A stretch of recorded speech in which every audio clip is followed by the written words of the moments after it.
This is exciting, isn't it? Here we go, guys, in 5, 4, 3. Here we go. It's time for Joan Esposito. Live, local, and progressive. Thank you for good programming. I appreciate the content and really enjoyed every moment. It's a privilege to have you on your station and listen. It's good stuff. It's very educational.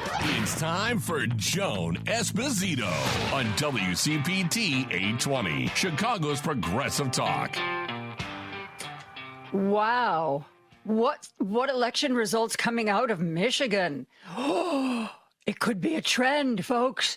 Progressives who promise not to be corporate Democrats, who promise that they're not going to take PAC money and corporate money, they seem to be winning. Isn't that interesting? They seem to be winning. I know it depends on who your electorate is. There are some places where the electorate is very, very, very conservative. You know, a progressive might not do well there. But it isn't just seriously blue areas that are starting to consider progressives real contenders. We're talking Michigan here. It is a swing state, which means it's, what do we say, purpley. And voting in progressives now seems to be more than just a New York trend. You know, New York, they're so out there. I don't know. But in Michigan, yep, Abdul Al-Sayed, it was a squeaker. It was a squeaker, but he came out on top of Haley Stevens, the one who was considered the safe candidate, you know. Though, honestly, if you looked at their positions, the two candidates were more alike than they were different. But, yep. And it's not the only race in Michigan. There was a congressional primary in Michigan as well, and the progressive challenger unseated the incumbent. And, well, let's see if it keeps happening. What do you say? We've got some more primaries. Minnesota and Wisconsin are coming up on the 11th.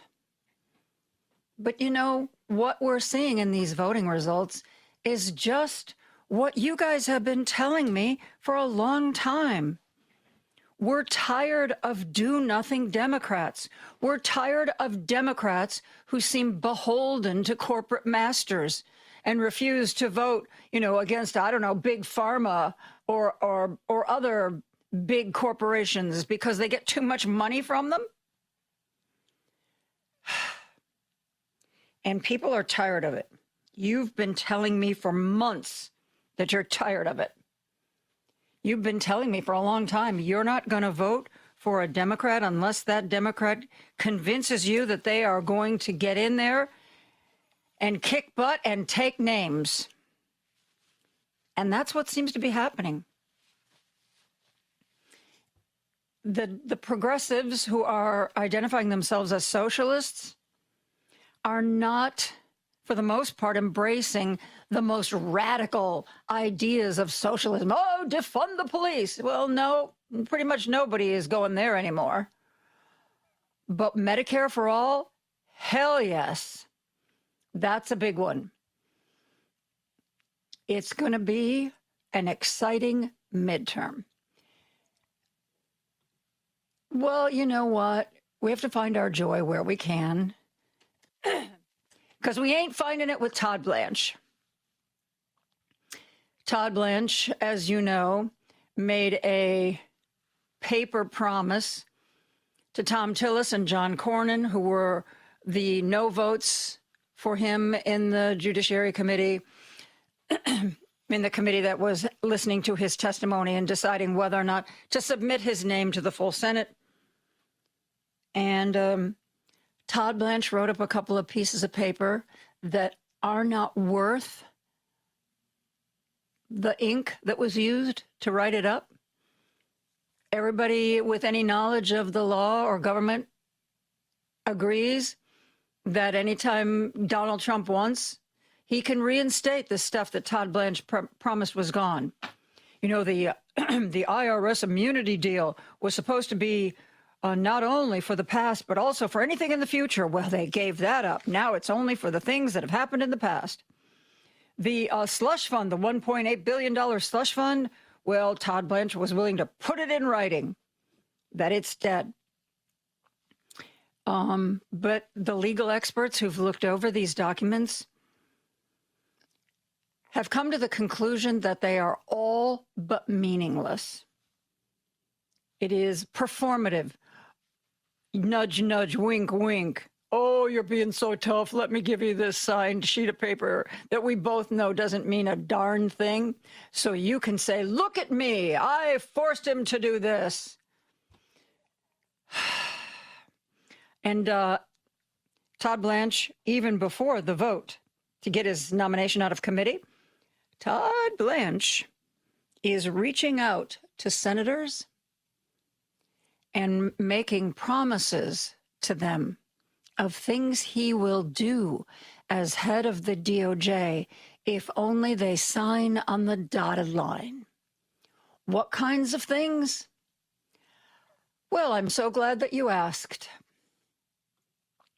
In private conversations that Todd Blanche has had with senators, he has promised to do everything in his power to get a federal abortion ban. Now, which is interesting because even when the Supreme Court overturned Dobbs, or overturned Roe v. Wade with Dobbs, they basically used the excuse, well, you know, it's up to the states. This is an issue that should be decided by the states. Well, apparently Mr. Blanche seems to think he's got a path toward making this a federal issue, and he is promising senators that he will get a federal abortion ban, that he will create it or he will support it. He will make it happen if they just vote to confirm him. Just vote to confirm him. Okay. So, Todd Blanche was on the phone talking about this. Somehow, Senator Tina Smith had that recording. She was holding the phone and playing that recording, and then she talked to the camera. She is a senator from Minnesota, and I don't know where she got this phone recording, but what you're going to hear now, it starts off with Todd Blanche's voice talking and making promises, apparently, to Republican senators. Listen to this. Working, hand in hand with HHS and the FDA and the White House and President Trump's team to get permanent solutions so that the Dobbs decision becomes permanent in every single state. Wow. Okay. So that is Todd Blanche, you just heard speaking. And what's really so insulting about this is that when the Supreme Court handed down the Dobbs decision, they said that a federal right to reproductive health care, to abortion care, was unconstitutional, but that every state could make decisions themselves about what they wanted to do. Yet here we are just a few years later, and supposedly the next Attorney General of the United States and the Trump administration is saying, nope, we're working our way towards a total ban on abortion. And our next step is to ban the mailing of medication abortion, mifepristone. And I mean, I can tell you, and I would tell this to Todd Blanche if I had an opportunity, that I learned from working at Planned Parenthood that I trust women to be able to make their own decisions about their own bodies and their own lives. It's just ridiculous and outrageous. So, kids, gird your loins. I like that phrase in case you haven't figured that out yet. We have to get ready. We have to pick up our armor and put it on, find our shields and our swords, and get ready, because this ain't over. This ain't over. Okay, let's go back to Michigan again, and the good news there, that it seems like the corporate middle-of-the-road Democrats that so many of you have voiced your disillusion with are, they're in trouble. They are absolutely in trouble. Abdul El Sayed beat Haley Stevens, even though she had a lot of endorsements. Gary Peters, the outgoing senator, endorsed her. But in a squeaker where he won by about 1%, Abdul El Sayed won Michigan. And I thought that in his acceptance speech, he, as any elected person in a Democratic primary should, he reached out to the other people who had been in the race and talked very positively about them. He talked about Mallory McMorrow, among others. I want you to listen to this part of Abdul al-Sayed's acceptance speech where he talks about the other candidates like Mallory McMorrow. Listen to this. What a race. You know, in the words of Muhammad Ali, we shook up the world. And I want to say, just first and foremost, how grateful I am for the opportunity to participate in democracy. Now, my family immigrated to this country from a place where there is not democracy. You cannot just put your hand up and run. And the ability to do this, to have our voices heard, to select our leaders, it is a gift that sometimes we take for granted. So to have participated means so much. And to my fellow participants, I just want to say how grateful I am to you. Senator McMorrow, you ran an incredible race. You fought to end corporate corruption in our politics. You took on the power of AIPAC. You were willing to speak truth to a level of power that sometimes is unbeatable. And I just want to say thank you and how grateful I am to have your support here today. I cannot wait to see what you do next. And I hope that for as long as I'm in this work, that we can be in this work together. Thank you. To my colleague and friend, Congresswoman Haley Stevens, we shared a great conversation this morning. And I know that it was a bitter end to this very long primary, but I also know that Haley brings the best of herself to her work. She is one of the most committed public servants that you'll ever meet. She loves democracy like I love democracy. And whatever differences that we might have had in the primary, they pale in comparison to what unifies us. A recognition that so long as we want to keep our democracy, that democracy better be working for people, and that all of us have to come together to make sure that we never let Mike Rogers see the inside of the U.S. Senate. So, Congresswoman, thank you for the race. That was Abdul El Sayed, who is going to be the Democratic nominee to take over Senator Gary Peters' seat in the state of Michigan. Andy told me that when he made that statement, Mallory McMorrow was standing right beside him.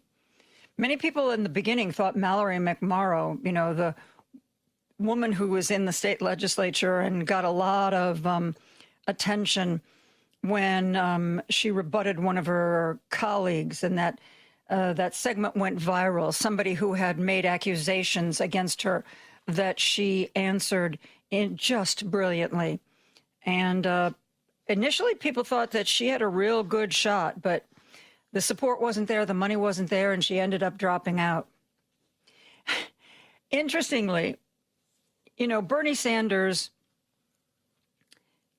endorsed Abdul El Sayed.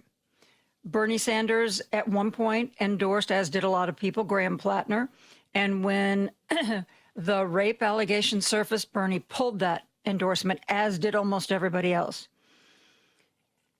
And then made another endorsement.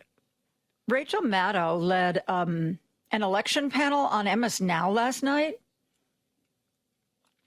And Bernie visited and she asked him a question. She basically, among other things, she asked him like how he chooses like who or why he decides to endorse somebody. And if it had been me, I would have looked at her and said, I endorse people because I want them to win. I mean, isn't that what an endorsement is supposed to do? It is supposed to raise someone's profile. Oh, Bernie Sanders, endorse this person. It is supposed to give you more confidence in voting for them because somebody or many somebodies you like think that this is a good candidate and that's what they're telling you. So I thought Bernie was just going to laugh and say, I endorse people because I want them to win. But he actually gave a much more thoughtful answer to that question. Listen to Senator Bernie Sanders talk about the candidates he endorses. So tell us about your strategy approaching primary nights like this and this overall primary season, how you've chosen which candidates to get behind and what you want the impact of your endorsements and your work with these candidates to be. Well, what I am looking for, and progressives in general are looking for, are candidates who understand that the current economy is broken, it is rigged, that working people all over this country are at their wits' end. They're seeing the very rich getting richer while they are struggling. So first of all, we want candidates who have the guts to take on the billionaire class that today has unprecedented economic and political power. Second of all, we want candidates who understand you're not living in a democracy when billionaires can buy elections.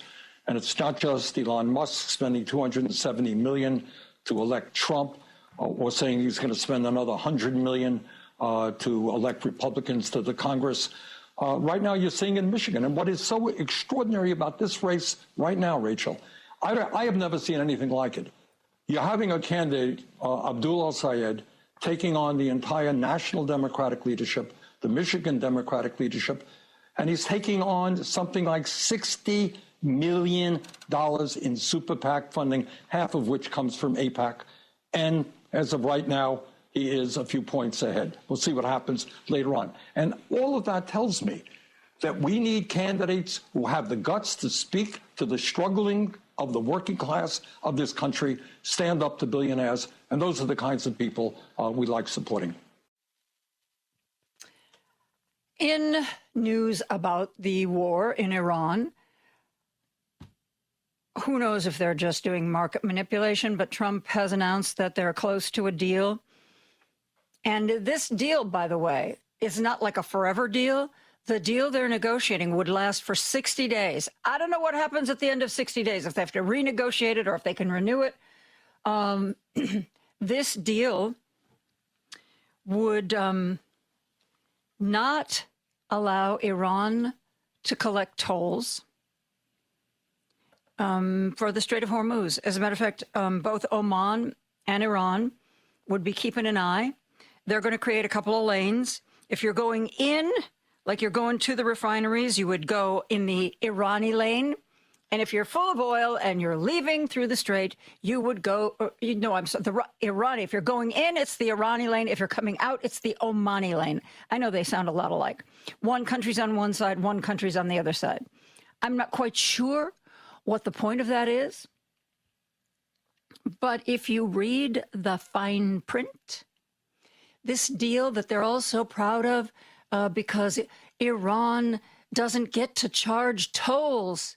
That's been a big thing they've been demanding. And we've gotten them to agree not to do it. But if you look at the fine print, they are allowed to collect voluntary payments. You want to reimburse us for the fact that, we have to do maintenance on the strait and we have to keep you safe and we have to have, if something happens to your ship, we've got to have people to take care of you. It would be voluntary, though. If you would like to pay us this fee, we would be more than happy to collect it. There are some reports that are making this a little clearer and calling it a service fee. It's not to let you through. It's not a toll.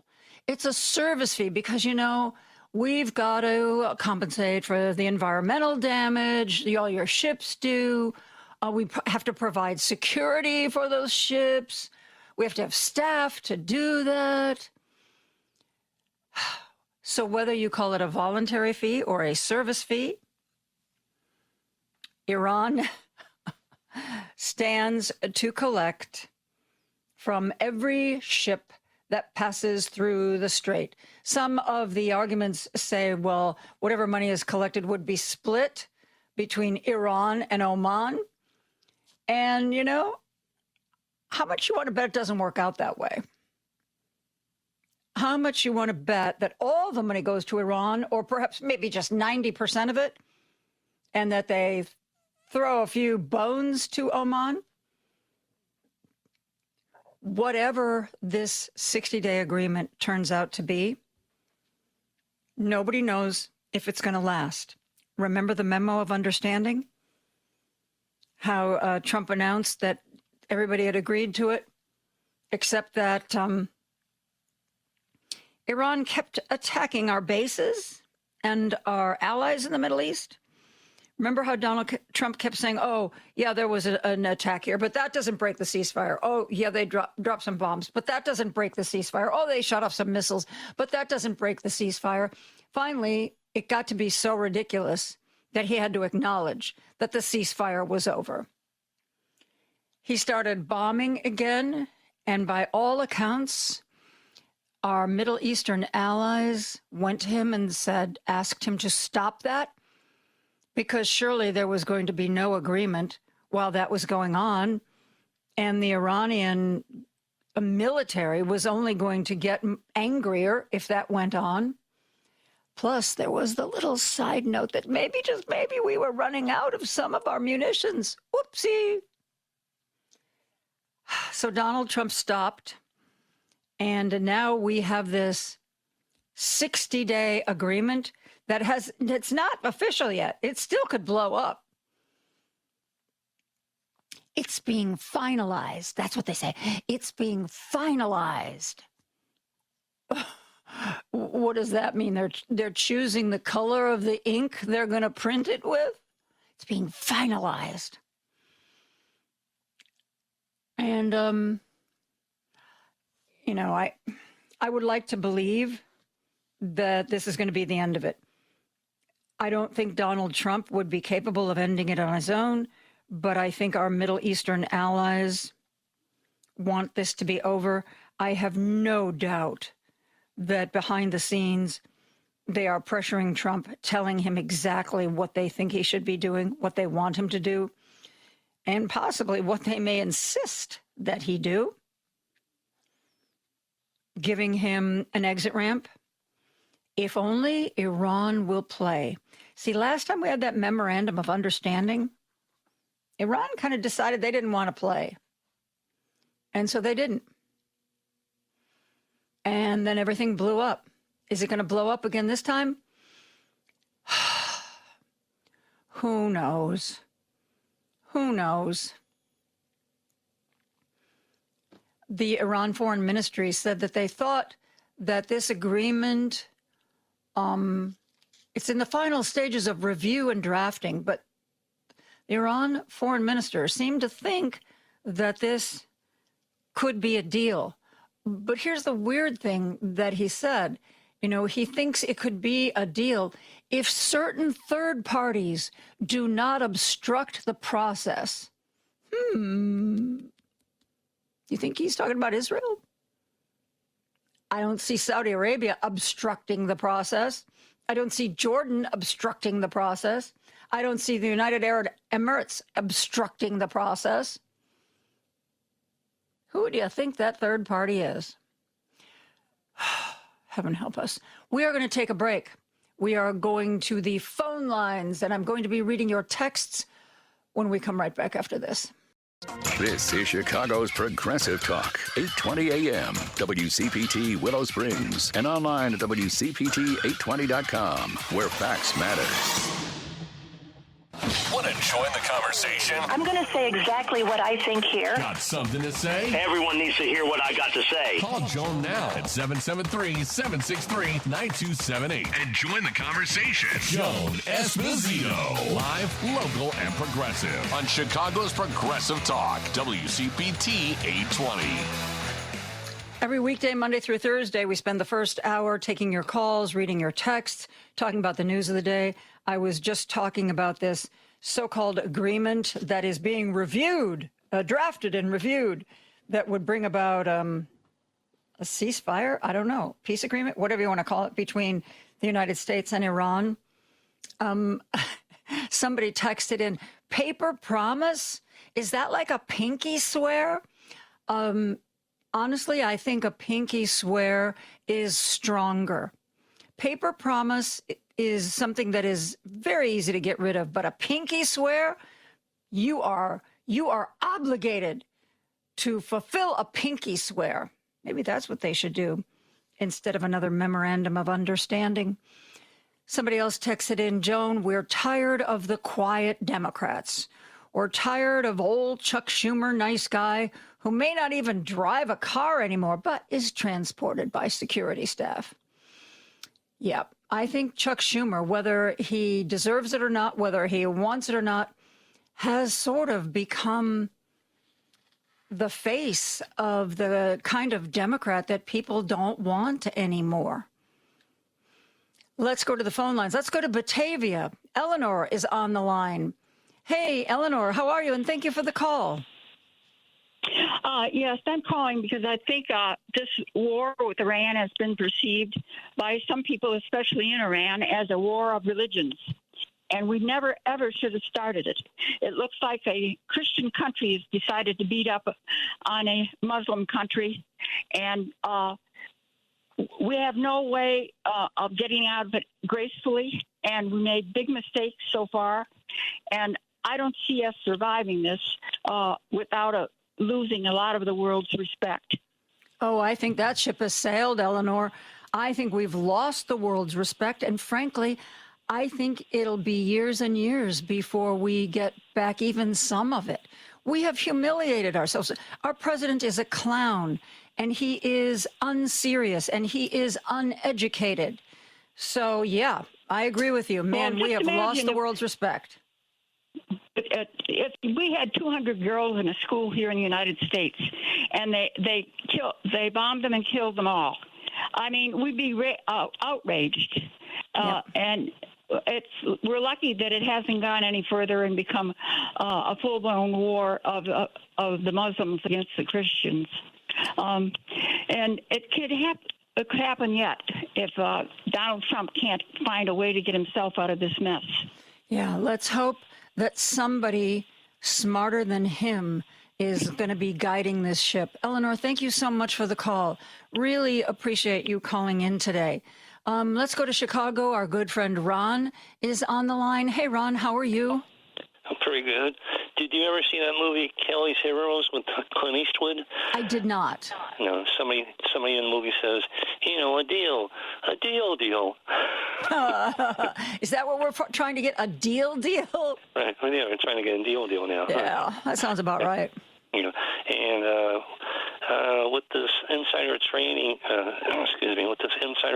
and money laundering, when are we going to stop calling it grift and start calling it stealing? Yeah, stealing, fraud, criminal behavior.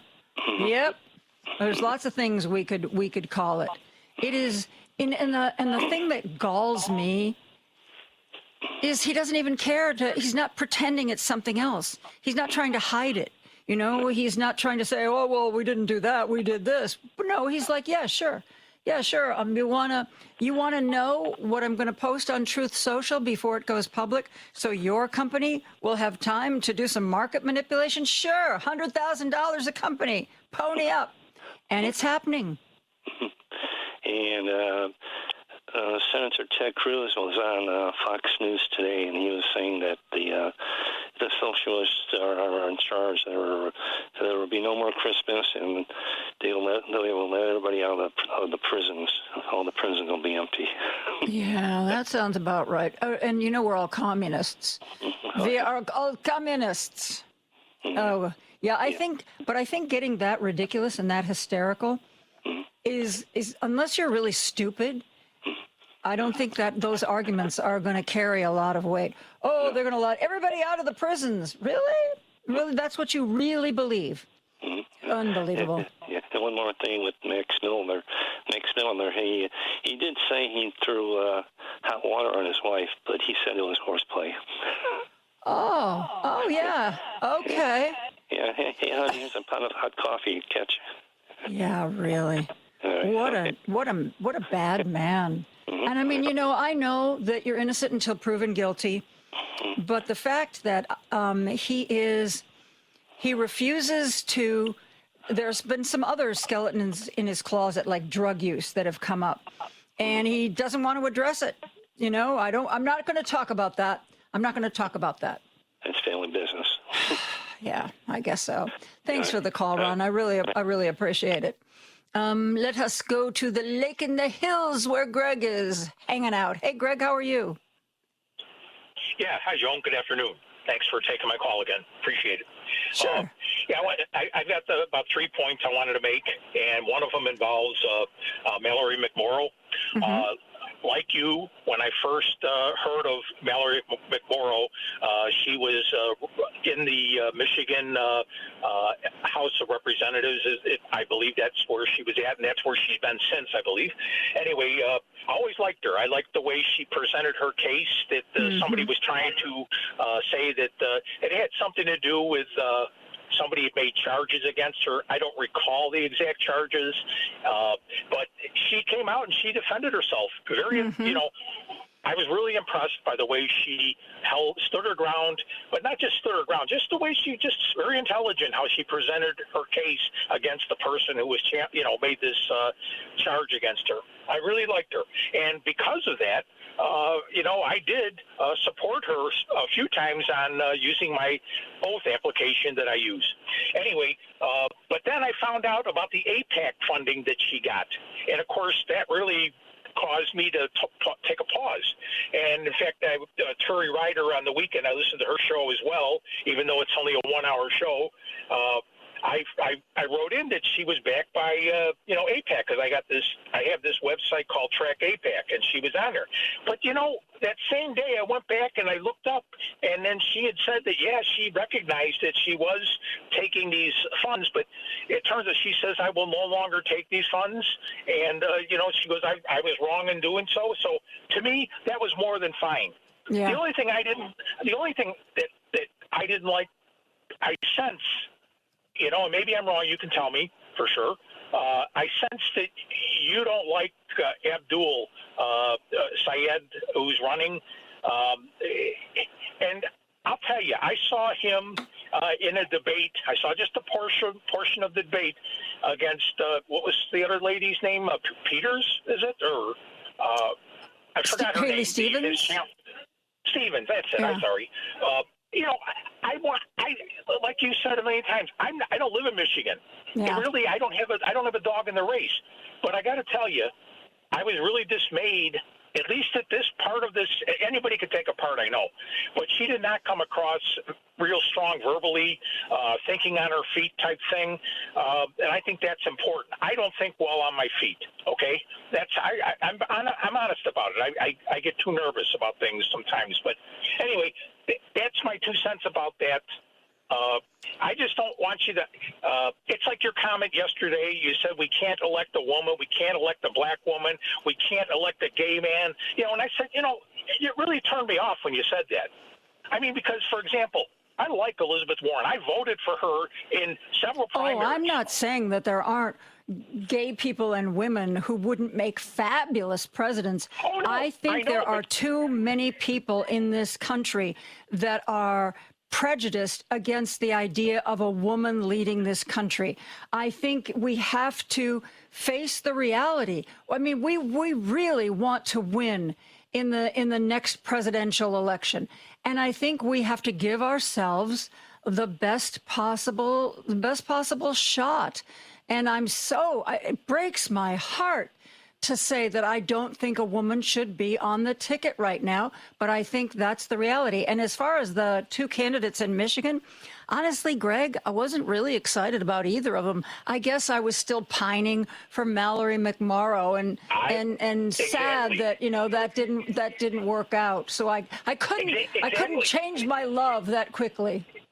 The funny thing is, just a quick point on Mallory McMorrow. I was reading because I had the article in front of me that I'd sent Tori at that time, and it said that her what do you call it? I don't know if I think it's her son. I don't know if my understanding is correct because I read it quick, but her son is Jewish. I didn't know that. I mean, to me, it doesn't matter. All this stuff, I hate it. I just hate all this. Oh, they're a good person because, they've got a Jewish person in their family. Oh, he has a black friend. I hate this stuff. Oh, my God, really I hate that one. I can't be racist because I have a black friend. The sad thing about all of us that grew up in the same period of time. I'm 68. I don't know, and you don't have to say your name, but I think we're close enough in age that they're probably similar.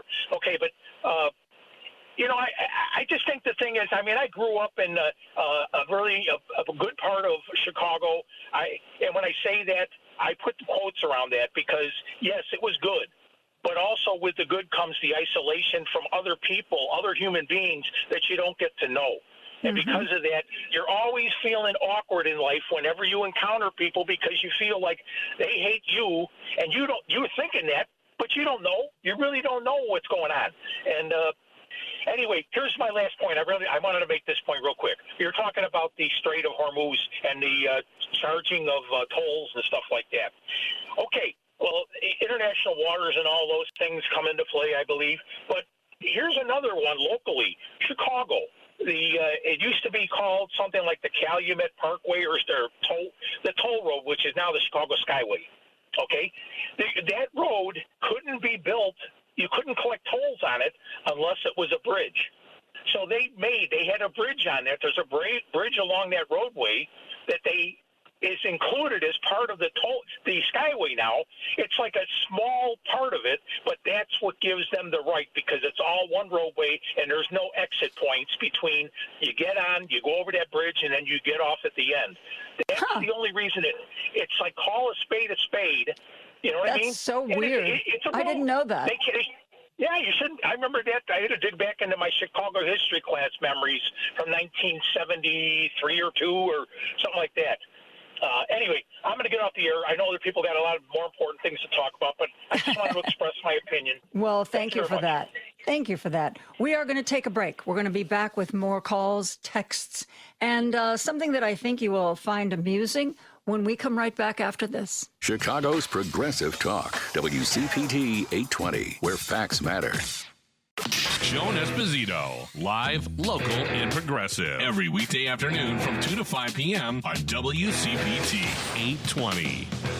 It is the first hour of our show, Monday through Thursday. We spend the first hour talking to you, reading your texts, taking your calls. On Friday, we do that for the whole first half of the show because we have a whole week to review. So that is what we are doing now. But before we get back to either the text line or the phone line, I wanted to share this with you. Okay, on the United States Department of Agriculture website, there's something called a tariff tracker. It's online, a tariff tracker. You can you can look up a country, find out what we trade with them, and find out what the tariff situation is. Well, there was a student applying for a fellowship, Francis Sang, based in New York. And as part of the application and submitting work for this fellowship, Francis looked up the agricultural tariffs online, as one does. I don't know, I guess if you're going to write a paper. So remember, this is the official USDA tariff tracker online. Country, what we trade, and the status of the tariffs. What Francis found was that one of the countries that we are doing business with is the Kingdom of Wakanda. For those of you who don't watch movies, this is part of the Marvel comic universe. It is the kingdom that was featured in Black Panther, the completely fictitious comic book Kingdom of Wakanda. The Kingdom of Wakanda was listed on the online tariff tracker. And here, apparently what we trade with Wakanda, ducks, donkeys, and dairy cows. As soon as this person went public with the fact that the Kingdom of Wakanda is listed as one of our trading partners, it was very quickly and quietly removed. It says here the fictional country was removed soon from the list after the U.S. media first asked about it, prompting jokes that the countries had started a trade war. Yes, it's funny. They said, oh, it was left in there as we were just running tests, you know. And you know what I think? I think somebody at the Department of Agriculture is causing a little bit of trouble. You know, there were people in Trump's first administration that did everything they could to thwart him, slow him down, push him in a different direction. And it was discovered that in many of the agencies, there were resistors. I think the U.S. Department of Agriculture has at least one resistor who put in that the Kingdom of Wakanda was one of our trading partners. Ducks, donkeys, and dairy cows. And just did it to see who would notice. Just did it to bring themselves joy. And you know what? I can't object to that. Let's go to our good friend Jim, who's on the line from Chicago. Hey, Jim. Hi, Joan. I can't imagine one unsavory thing that Blanche won't do to get in front of the Supreme Court. No, he'll do anything. He's got nothing, Jim. If this doesn't work out for him, he has nothing. He's going to have to put out a shingle as an ambulance chaser. But, Joan, I can assure you that they have 6 sympathetic ears on that court.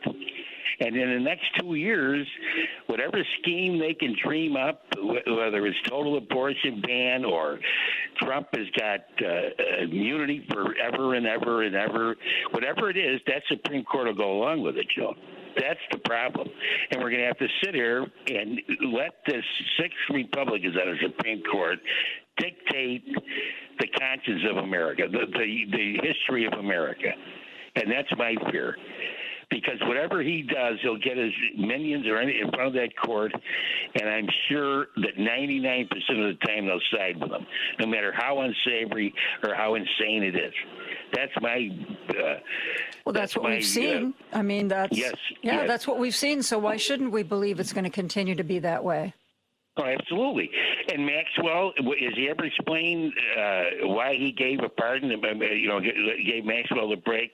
Never. Nope. He never explained it to the survivors. The survivors said they were absolutely. And when Cornyn insisted that he wouldn't get his vote unless he met with the survivors, afterwards the survivors said that he was really condescending and rude. Yeah.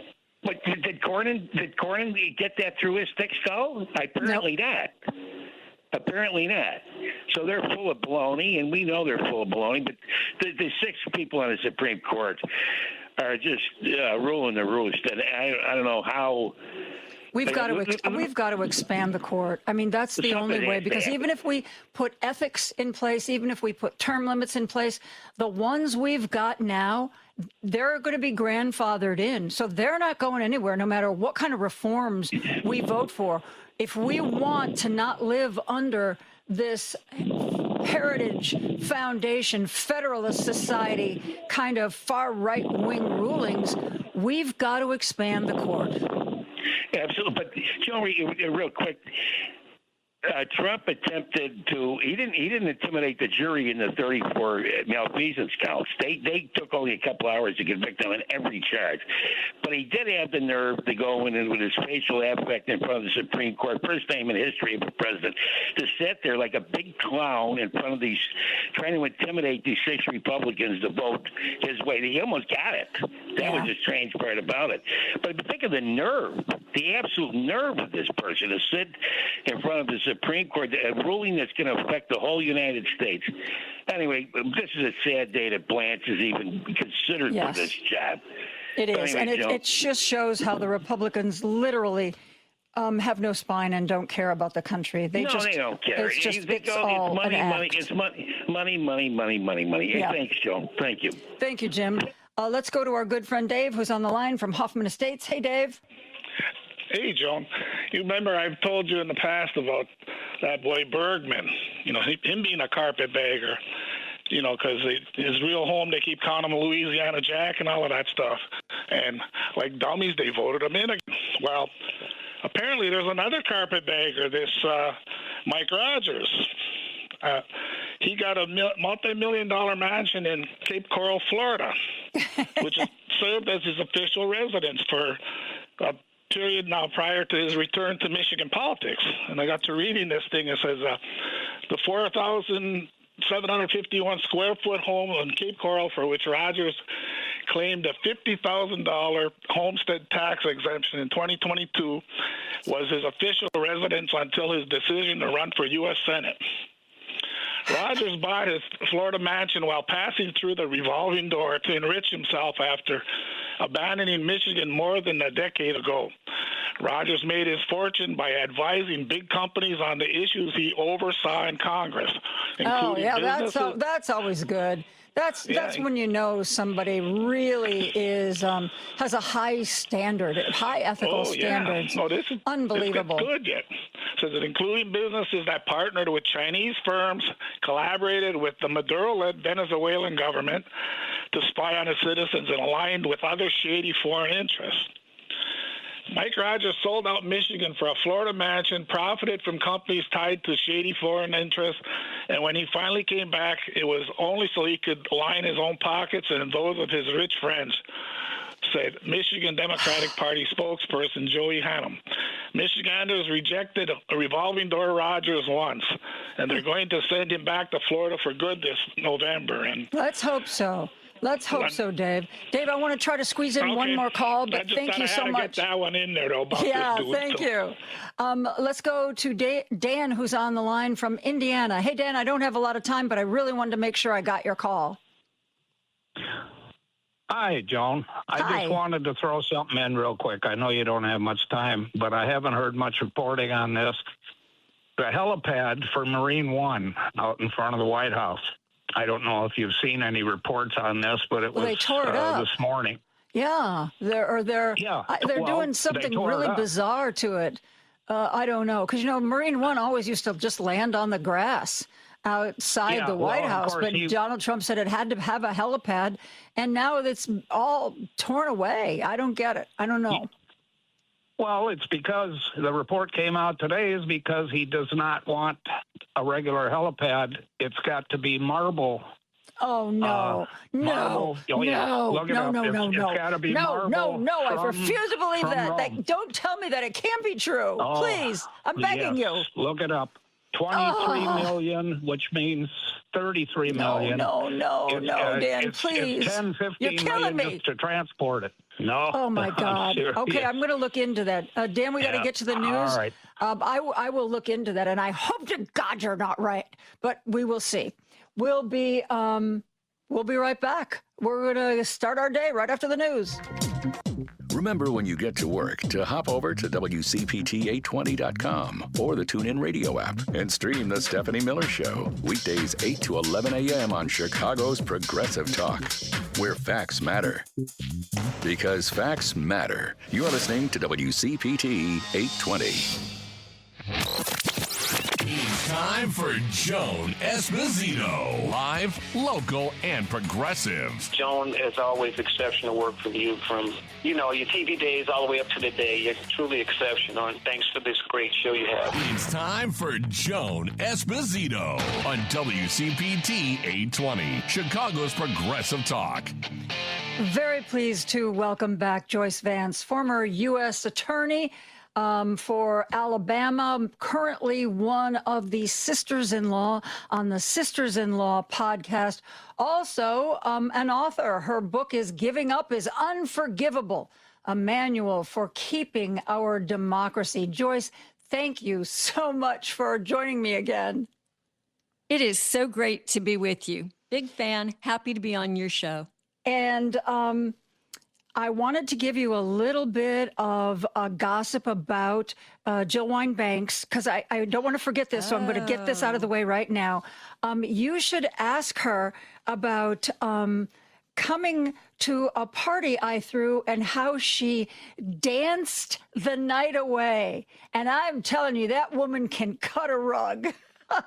Why am I completely unsurprised to learn that Jill Wine-Banks was the life of a party? Yeah, I know. It was really amazing.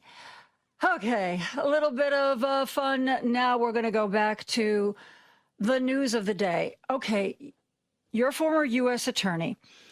How on earth can there be so much negative information about Todd Blanche, and yet there doesn't seem to be, other than Susan Collins, who's only doing it because she thinks she needs it to try to get reelected, no Republican seems to be able to take a stand against this nomination for him to lead the DOJ and stick with it.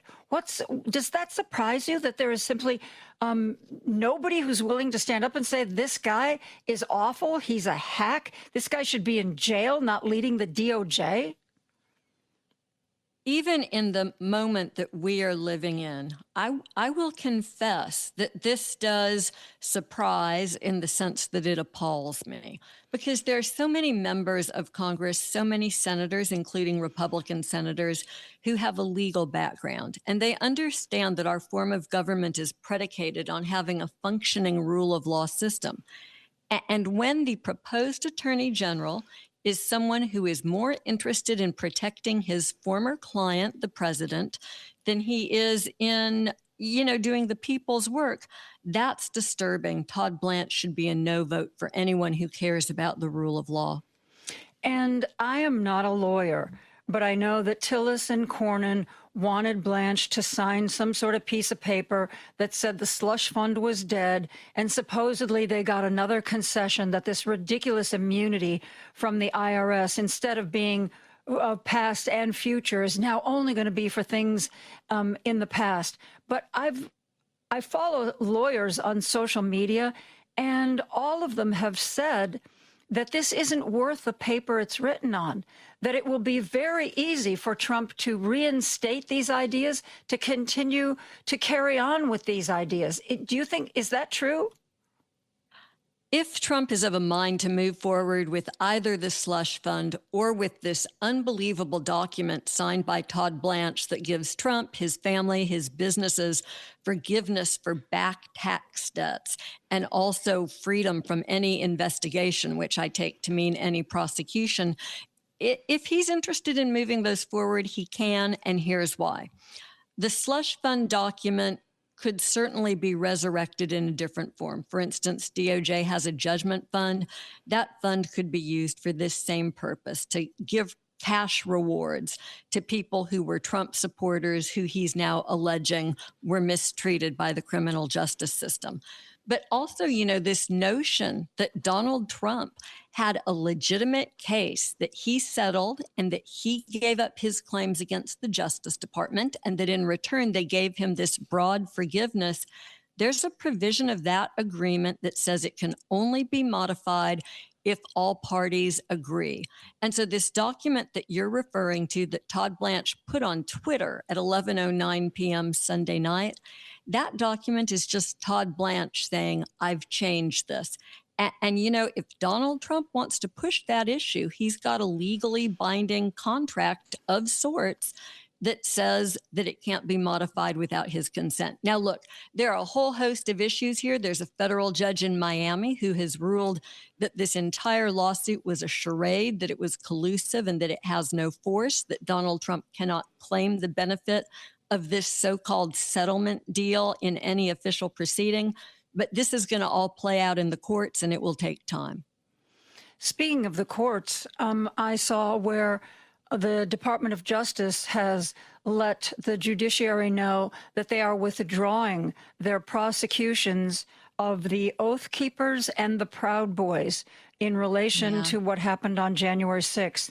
And the judge basically said, You know, so I'm paraphrasing here. I think this stinks, but I have no choice but to do it, to withdraw these, to bring these to an end. The judge, I take it, didn't have any options other than, because if you bring the prosecution and then you say, oh, no, we're not going to prosecute this anymore. I mean, the judge can't say, well, wait a minute, I want to prosecute it, right? The government effectively tied the judge's hands. And it's so discouraging. Let me read you the last paragraph, or the penultimate paragraph, of Judge Mehta's order, because I think it's moving.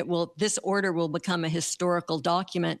He writes, "This is the last of the prosecutions seeking to hold accountable those responsible for the events of January 6. That book is now closed. Today's epilogue diminishes the gravity of that day, denigrates the work of the prosecutors and law enforcement officers who secured these convictions, and excuses criminal acts that caused a centuries-long pillar of our democracy, the peaceful transfer of presidential power, to buckle." Just let that sink in. I've noticed in recent rulings that judges are being bolder in what they write. And being, rather than just being, this is what I'm withdrawing this, I'm doing this, but actually talking about how, this particular lawyer should be recommended to the Bar Association for disbarment. It seems to me that it's pretty obvious that judges are getting really sick of what is going on now and the way that the legal system is being used. Do you see that? We're seeing judges speaking out in the sense that a sitting judge speaks out, like Judge Mehta did, or like other judges who have expressed concern that they can no longer rely on prosecutors to be truthful, what we have called for many years the presumption of regularity, the idea that DOJ lawyers act with unimpeachable credibility and responsibility in performing their tasks. Judges, including Trump appointees, are suggesting that that's out the window, and that is unbelievably sad, especially because this is only the few political cases that DOJ brings. And across the country in the 94 U.S. attorneys' offices, there are career federal prosecutors who are keeping their heads down, trying to keep their communities safe and protect people. And I suspect that what I resent the most about the way the current administration is conducting itself, at least as DOJ, is the disservice, the dishonor they're doing to those career public servants who are still, even at this moment, trying to do the right thing. Yeah. Todd Blanche apparently has also been in conversation with senators who he obviously wants to vote to confirm him. And he's been making promises that he will do everything in his power to make a federal abortion ban law, the law of this land. Some people are saying, well, that would fly in the face of what the Supreme Court ruled before, because they basically said this shouldn't be done by the federals, it should be done by the states. But does he have a path toward this? There's been a lot of speculation the last few years that Blanche or that Bondi before him might be willing to resurrect a 100-year-old law called the Comstock Act, which prohibits the mailing of anything that involves abortion, but also that involves family planning. So in other words, information educating women about drugs or other methods of family planning could theoretically be barred under this statute.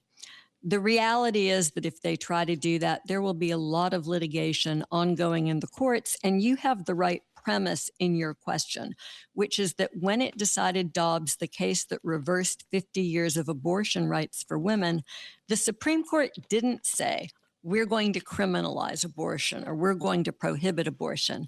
They said, we're going to leave it up to the states. And if they really meant that, they won't permit Blanche to do this. Whether or not they really meant it, of course, is an open question. Yeah. Now, everybody's hoping that the Democrats at least take the House, if not the House and the Senate in the midterms, because they can, start doing some investigations. They can hopefully put the brakes on, or at least put guardrails up around Donald Trump. But if Todd Blanche is named head of the DOJ, is there anything Congress can do about that? I mean, other than impeach him, which I know is a mechanism that supposedly exists but has never really been used. Is there anything that a Democratic legislative branch can do to rein in the head of the DOJ? Absolutely. And if you care about justice, and I suspect all of your listeners do, this is one of the best reasons that I can offer for going out and voting in November and taking all of your neighbors along with you. There is so much oversight that a willing Congress could engage in when it comes to the Justice Department. That includes everything from fly-specking DOJ's budget, prohibiting certain usages of taxpayer dollars by the Justice Department, but also asking the Attorney General to be publicly accountable.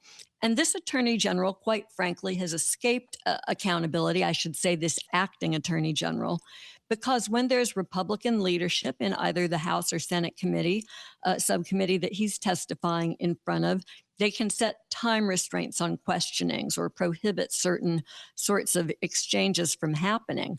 If Democrats are in power, then they can control the questioning. They can bring more than just the Attorney General over to Capitol Hill. They could, for instance, bring the head of the Civil Rights Division, the head of the Criminal Division, the head of the Civil Division, and they could begin the job of making sure that DOJ is enforcing the law, defending civil cases, prosecuting crimes, not protecting Donald Trump's interests. In your, I believe, I just printed it out, so I think this is from your Substack. I'm not sure. You write the week ahead. And you're talking about Trump, who loves a good executive order. And he always wants to go right to the Supreme Court so that they can just say whatever executive order he wrote needs to be the letter of the law. You wrote, last Monday, the Solicitor General asked the Supreme Court to let the Trump administration implement Trump's executive order that would allow, among other things, federal control over who can and cannot receive a ballot in the mail. First of all, basic terminology. Who is the Solicitor General? Is that part of the DOJ? It is the Solicitor General. And this is such a great question because when you've been at DOJ for as long as I was there, 25 years, you take these things for granted. I also was an appellate lawyer for about 8 years of my tenure. I ran the appellate division in my U.S. Attorney's office.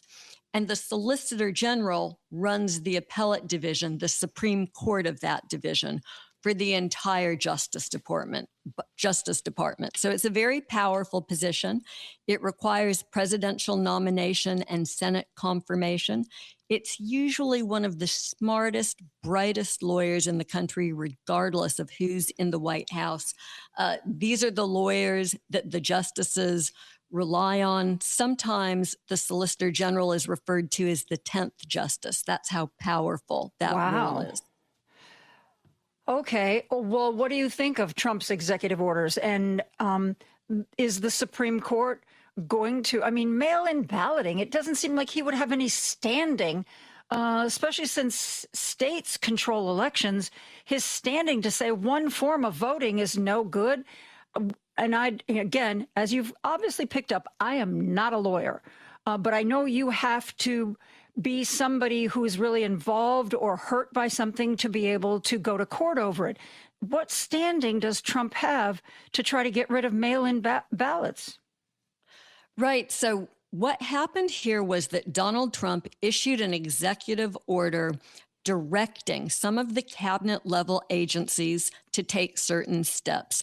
And at the heart of this is the notion that the federal government will issue for each state a list of approved voters, and that only those voters can receive mail-in ballots, that any state that flouts this directive, that their state election officials will be prioritized for investigation and prosecution. And so the way the lawsuit happens, there are two different ones, but the one that's in front of the Supreme Court on the shadow docket now was brought by blue states' attorneys general. They're actually the challengers, which means Donald Trump doesn't have to establish standing.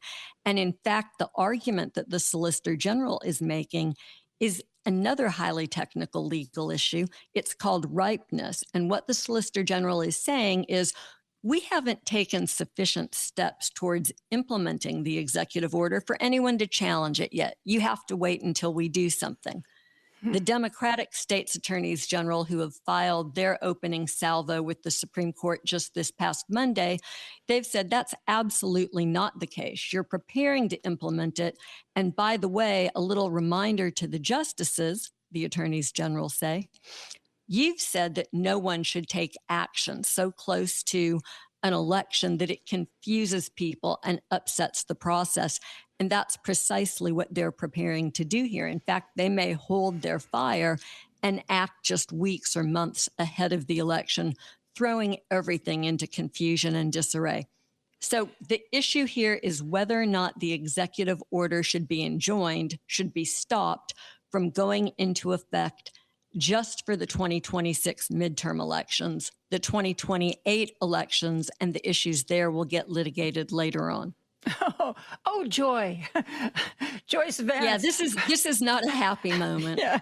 Former U.S. attorney, her book is Giving Up is Unforgivable, a manual for keeping a democracy. Joyce, thanks for joining us again.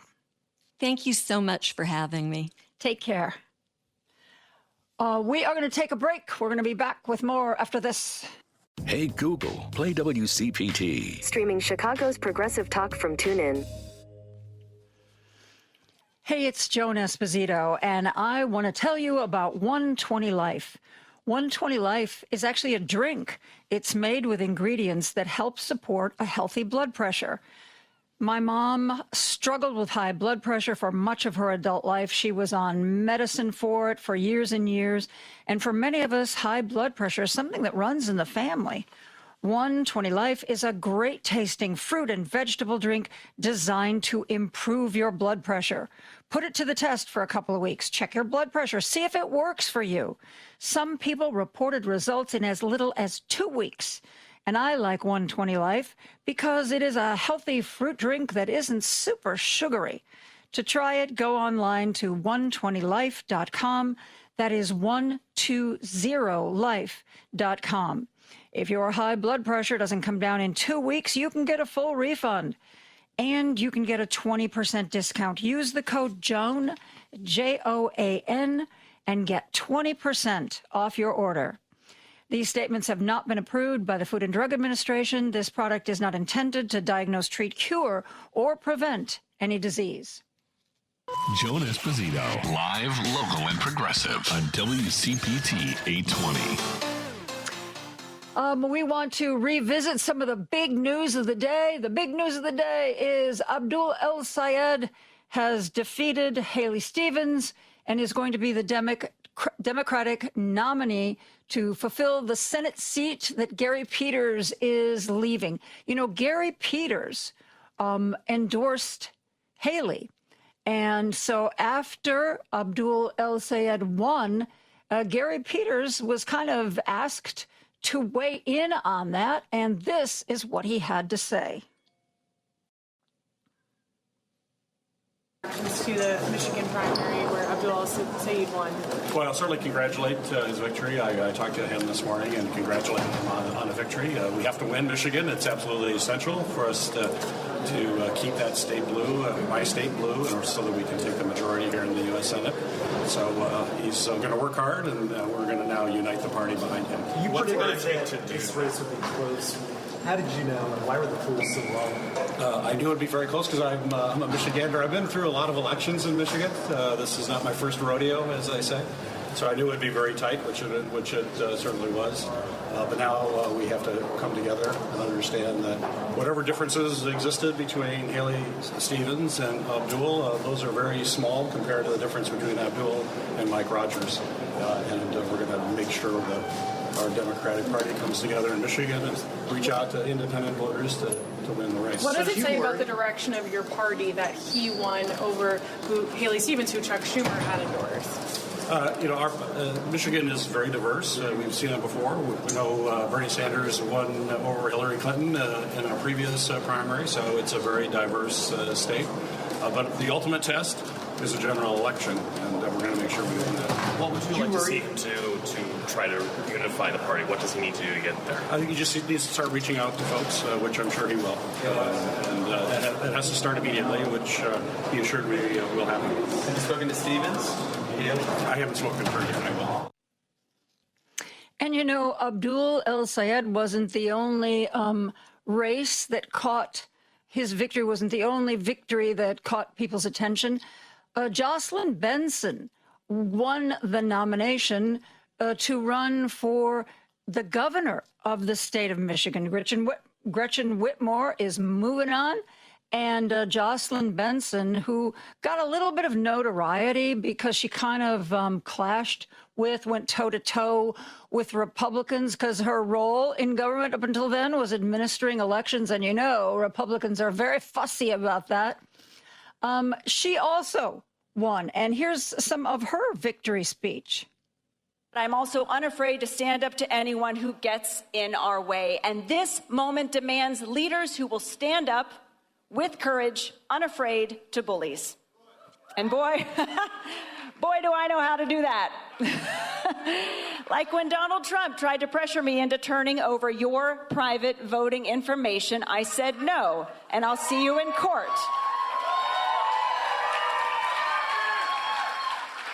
And I won.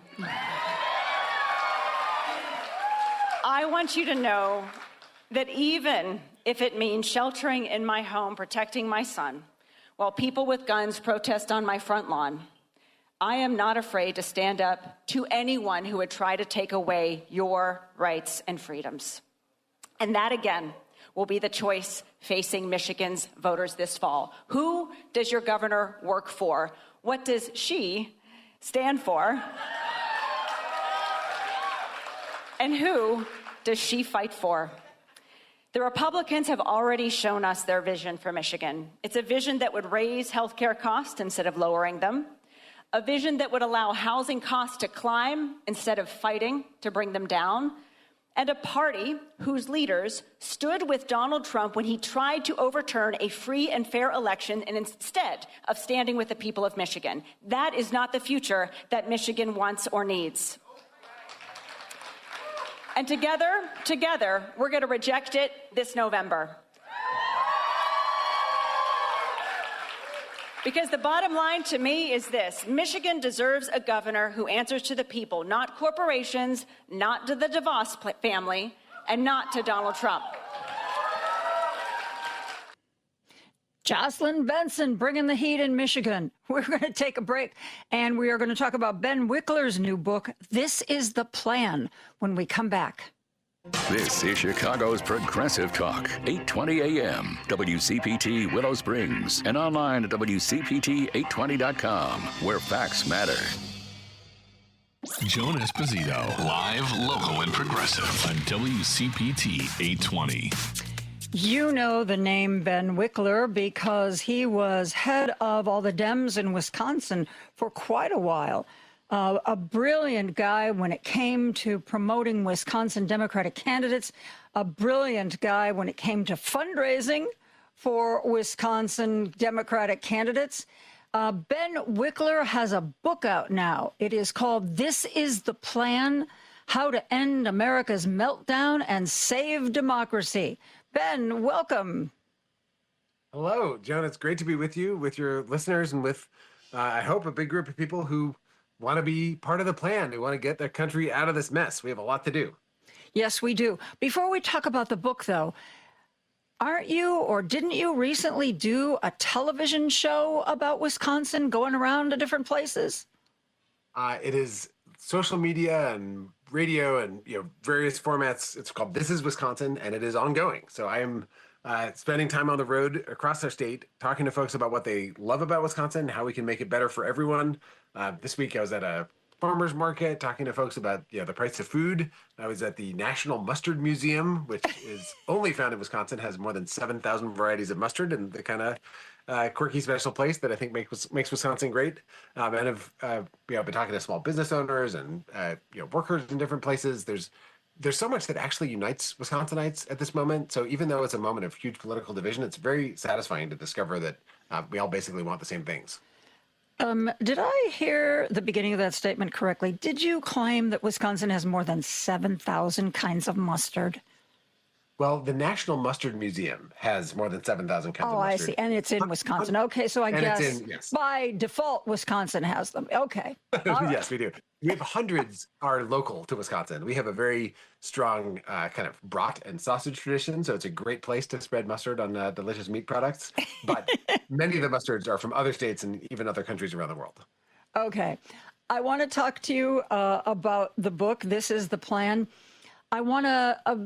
I thought that was a really interesting story you told about how you got involved in thinking about change and thinking about politics because of your godmother, Ada Deer. Tell our listeners that story.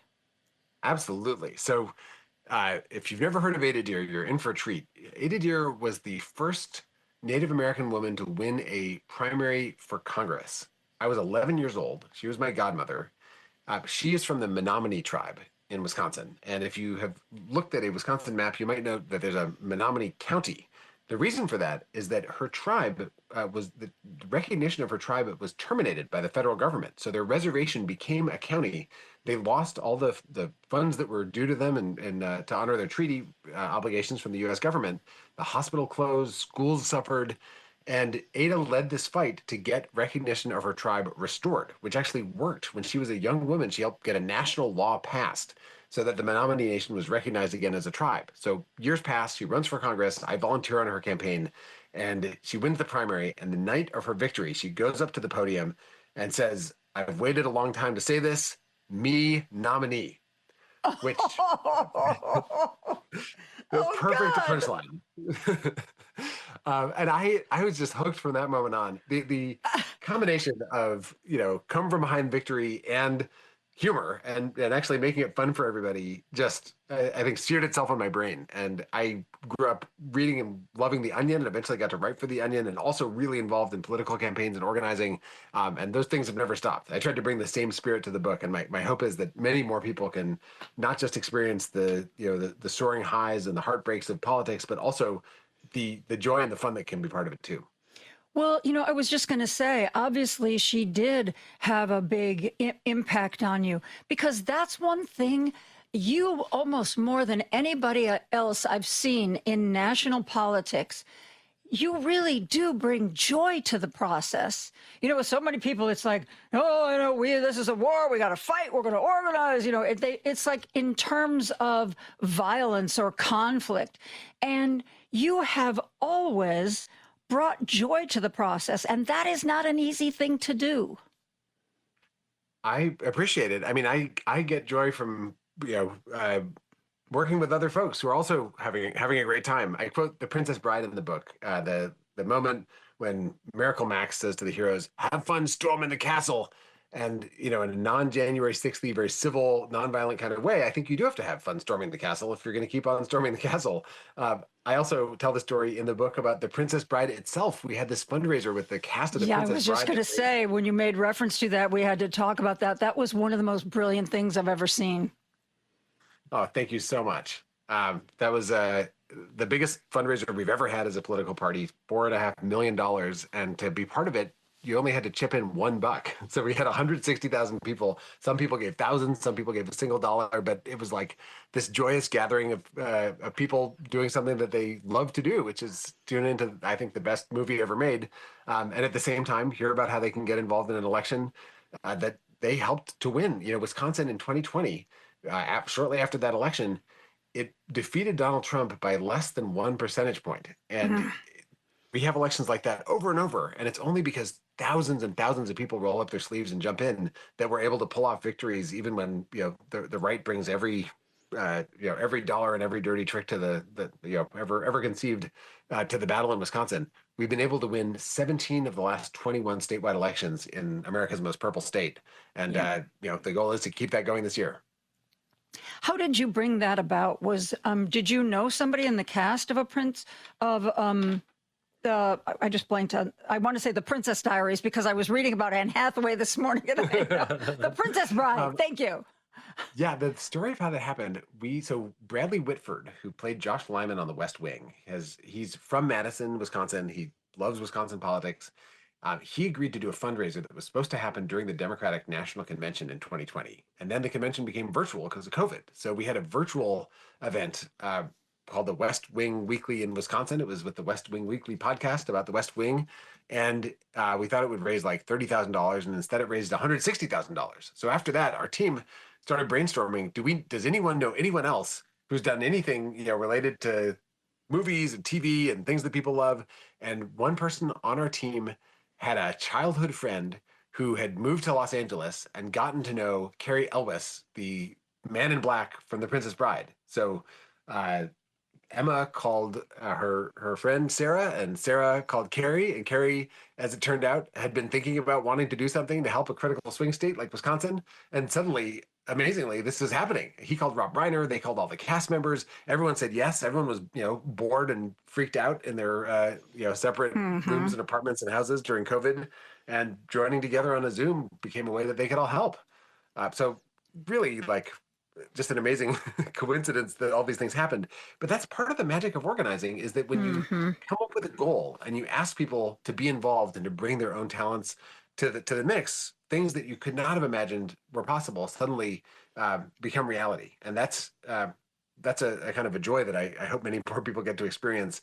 It's part of how we're going to save this country, is everyone bringing the talents and the relationships that they've got to the mix and adding together to something that's bigger than the sum of its parts. And, in the future, I am not connected to Bradley Whitford, but I know his wife, Amy Landecker. When I first started this radio show, John hadn't gone, her father, John Records Landecker, the radio legend, he hadn't gone back to full-time radio in Chicago. So I used to have him on my show, and we would talk politics. And once in a while, Amy would call in, and I would always refer to her as the really smart, successful Landecker in the family. So you know what? If I don't have many connections, but whatever I have been, I will share with you gladly. I love to hear it. Thank you. That's great news. And, listeners too, if you go to thisistheplan.com, you can not only order the book, but you can, get on our email list and get involved in the work. And you too can help come up with the next amazing cultural event that helps us win an election and have fun along the way. Before we go to break, I don't know which chapter this is. I put notes. I can't remember. You have a Venn diagram of where you think organizing is most effective. And there's a circle for people you can reach. There's a circle for people who are on the fence. And there's a circle for people in places with close, high-stakes elections. And you believe that the most effective organizing takes place where those three circles cross one another? Yes. This is the key thing. It's very easy to feel like, how can I possibly make a difference? But when you think about the elections that are really close, that come down to a few hundred votes, and the fact that in those elections, there's only some voters who actually are on the fence about whether to vote or who to vote for. And then you think about, do I know any of those voters, or can I reach any of those voters? There's not that many people that you can affect who are on the fence in the places where the elections are closest. But if you do reach out to them, you can have a huge impact. And if you focus yourself there, then this giant, complicated monster of a national, political crisis suddenly feels a lot less scary. It's something that suddenly you can actually make a big difference on. And I really feel like part of my goal with the book is to help people figure out where their superpower is as an organizer, a citizen. If you can chip in a few bucks, amazing, to channel that power into the thing that makes the biggest difference. If you can do that, you can really change the world, and it feels great to do. I'm speaking with Ben Wickler. You know him from his days leading the Democrats in Wisconsin. His new book is This Is the Plan. We are going to continue this talk right after a break. WCPT 820, Chicago's progressive talk, where facts matter. Now back to Joan Esposito, live, local, and progressive on WCPT 820. Joining me is Ben Wickler. He has a new book out, This Is the Plan. Ben, you have a chapter where you talk about Hannah Rosenthal, who was involved in Wisconsin politics before you. And I want you to talk about that because I think what you're talking about reflects a problem that Democrats seem to have more than Republicans. We are all over the map. We're a big tent, and sometimes that means that the people on one side of the tent can barely recognize the people on the other side of the tent, let alone trying to find common ground. And tell the story about what Hannah Rosenthal said to you when you were running to be chair of the Democratic Party of Wisconsin. Hannah Rosenthal, my bar mitzvah rabbi, and also the executive director of the Democratic Party of Wisconsin when I was a kid. When I ran for chair of the Democratic Party of Wisconsin, she said, why do you want to be the chair of the Democratic Party of Wisconsin? And I said, it's because these Republicans are out of control, tearing this country apart, smashing democracy, rewarding the ultra rich at the expense of everyone else. And Hannah said, Ben, if you're the chair of the Democratic Party of Wisconsin, Republicans will be the least of your problems. Yeah, and and I don't know when she said that to you, but it sure seems to be that that's a problem we're looking at right now. It is, I think it's always going to be the case, right? Because the Democratic Party is a big tent. It's a big, diverse, across race and ethnicity and geography and generation and ideology. People have different ideas. It is a place where a lot of different people disagree on a lot and yet still find something in common that allows them to come together to fight for a country that's better for everyone. So you're going to have big disagreements, and sometimes those grow and sometimes they shrink. The question is not whether everyone can agree on everything. They can't and they won't. It's whether we can find enough common ground to, after the disagreements are over, come together and fight for both elections and policies that benefit the common good. And that to me is the best promise for the Democratic Party, and something that I sought to do when I was state party chair, and something even in the midst of this intense primary season that is just went through Michigan, it's coming to Wisconsin next. Even in the midst of all that, I do think there are some core threads that allow us to work together. And we have a huge fight on our hands this fall against people who think the country should only be run for the benefit of a tiny group of people at the top and want to rig democracy to make that the case. Yeah, I definitely agree with that. And I think that every set of voters, whether they're a municipality or they're a congressional district, there are going to be some commonalities in what they're worried about, what they want in their elected officials. And they should elect an official, hopefully a Democrat, who reflects that particular group of voters. The reason that I love the Democrats being a big tent is because I don't think there's a one-size-fits-all candidate, which brings me to this dismay that I've been having about what seem to be conservative, middle-of-the-road Democrats who are wringing their hands. Oh, we're electing these Democratic socialists, and they're never going to win in the general. They're too far left. But they are winning because they are offering a message that resonates with their particular voters. As I've said a million times, is Zoran Mamdani going to win in Montana? Probably not, but he was perfect for the voters in that particular area. And it kind of, I don't know, I don't expect you to maybe agree with this, but it kind of seems to me that there's a little bit of hypocrisy. My whole political life growing up, I was always kind of middle of the road. And there were, a lot of really conservative Democrats, anti-abortion Democrats, et cetera, and so forth. And I was always told, it's the voters' choice and we're a big tent, so just support them. And now that the shoe seems to be on the other foot, when we're looking at centrist Democrats and potentially those farther to the left, it's like, I don't feel that there's that same pressure. Well, they're Democrats, so you need to support them. I don't know. Maybe you think I'm crazy. Maybe you don't see it that way. I think the big tent does have to go in both directions. That is, that's how it works. You can't say like, hey, there's a spot for me here, but there's not a spot for you here. I think that different candidates are the right match for different moments, for different places. The core thing that makes a candidate successful is really being able to inspire people to join a coalition, deliver a message, and build a winning coalition. So that's going to look different in different places. There are different voters. There's different candidates. There's different paths. Very often people are upset not because somebody is actually endangering a general election by being out of touch with voters. It's because they disagree with the policy position that someone's going to support, after the election's over. But policymaking involves coalitions and compromise. And it is, I will just maintain, it's a lot easier to find common ground with, people across the Big Ten party than it is with a party whose only goal is to stop your party from doing anything good. That is often what we see from the GOP these days. It's not even that they disagree with Democratic policies. It's that they don't want Democrats to pass policies and get credit for them. Democrats over and over are willing to join with Republicans for bipartisan policies that can make things better for everybody. And I would love to have a GOP that views this the same way. So, yeah, I mean, to your underlying point, I want to just wave a big flag and say, hey, man, if you think that democracy is under threat, which I think the evidence is extremely clear that it is from the right, then you need to build a big coalition that includes lots of people who disagree with each other on a lot of things, but have some fundamental threads that they're able to share in common. And that is it's going to be a very broad circle, and that's okay.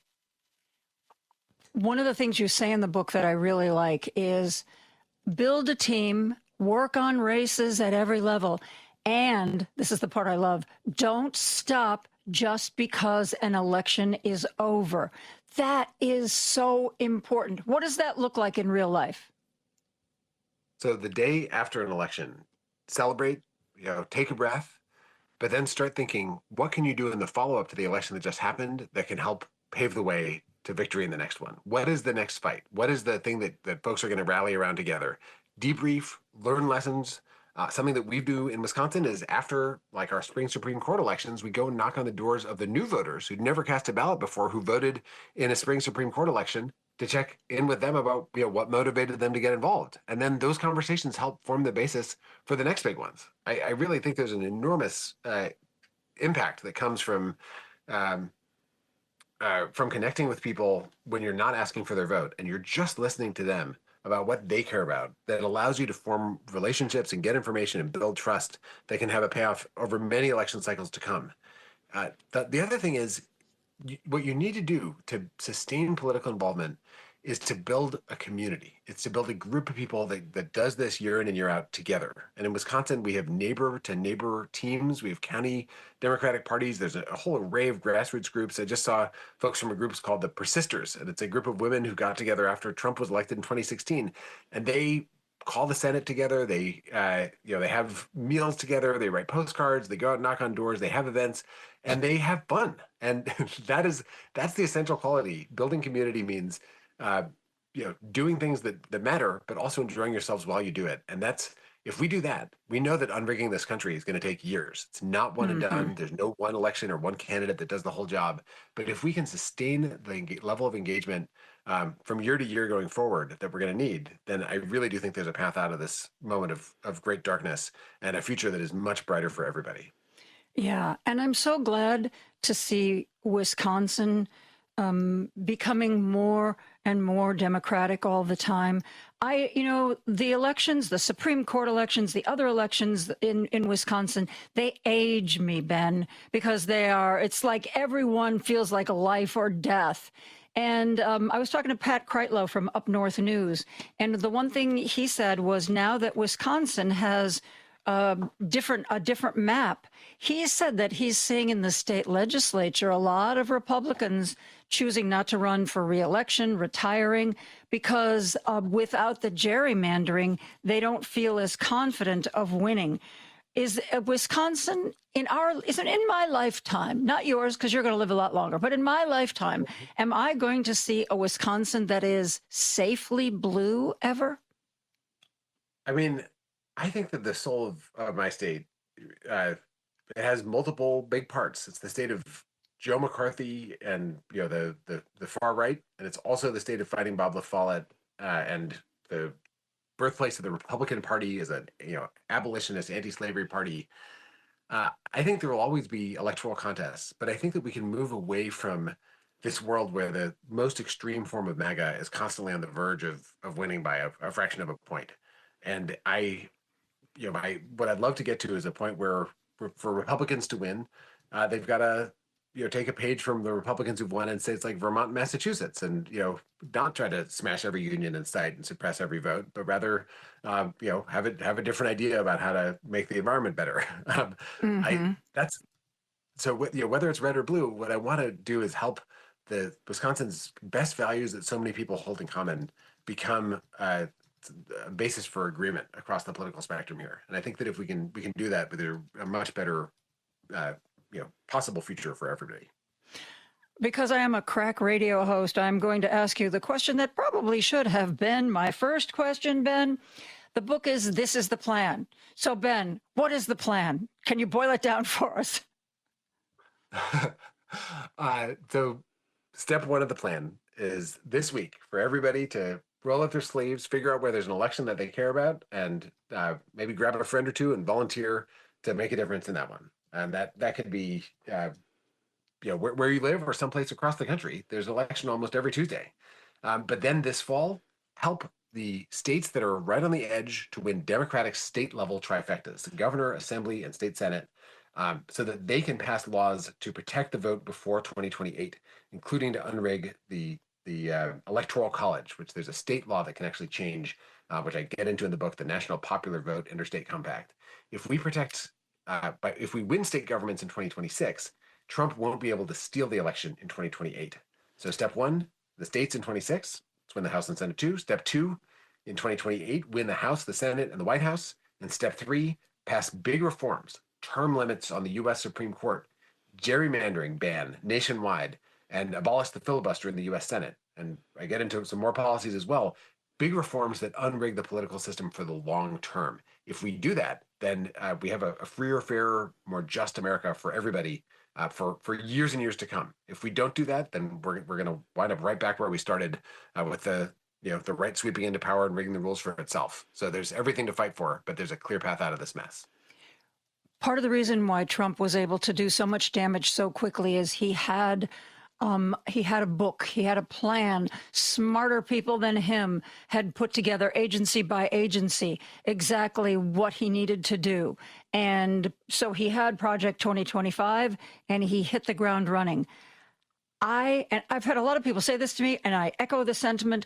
I sure hope Democrats are putting together Project 2029, and that whether it's agency by agency or however they divide it up, that the people who are really knowledgeable about those agencies say, these are the guardrails we have to put up so that nobody ever takes it apart again. And then these are the things that we can do and do better than we did before.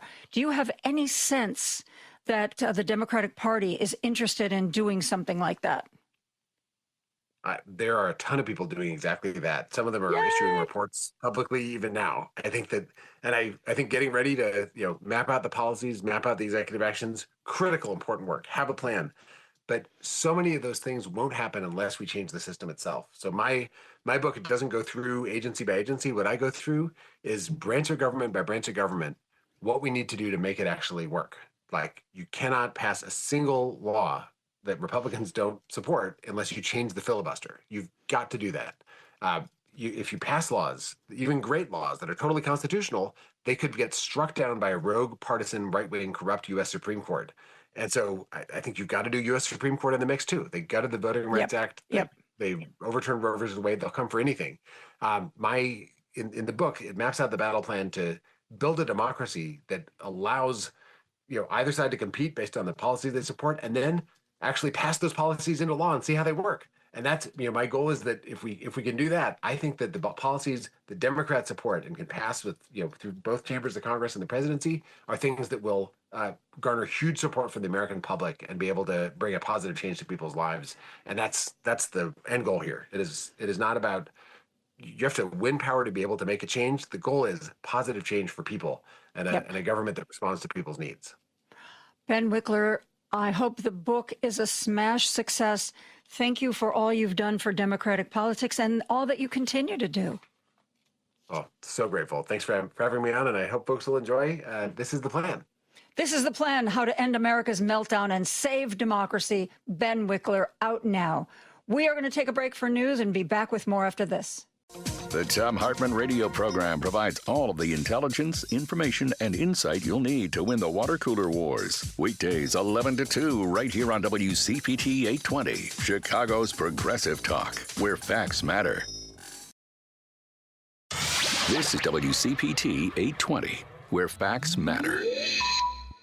Joan Esposito, live, local, and progressive. Quite frankly, I get most of my news from you. Joan Esposito. Y'all ready for this? On WCPT 820. You might have noticed that we've been talking a lot about Michigan today. There were other states that had primaries, but everybody was laser focused on Michigan because, rightly or wrongly, some people looked at it as some kind of litmus test. Could a progressive, democratic socialist defeat a more moderate, middle-of-the-road candidate to get the Democratic nomination to run for Senate? Well, it was a really tight race, but the answer appears to be yes. John King is here. He's the editor-in-chief of Michigan Advance. That is the Michigan newsletter put out by the State's Newsroom Network.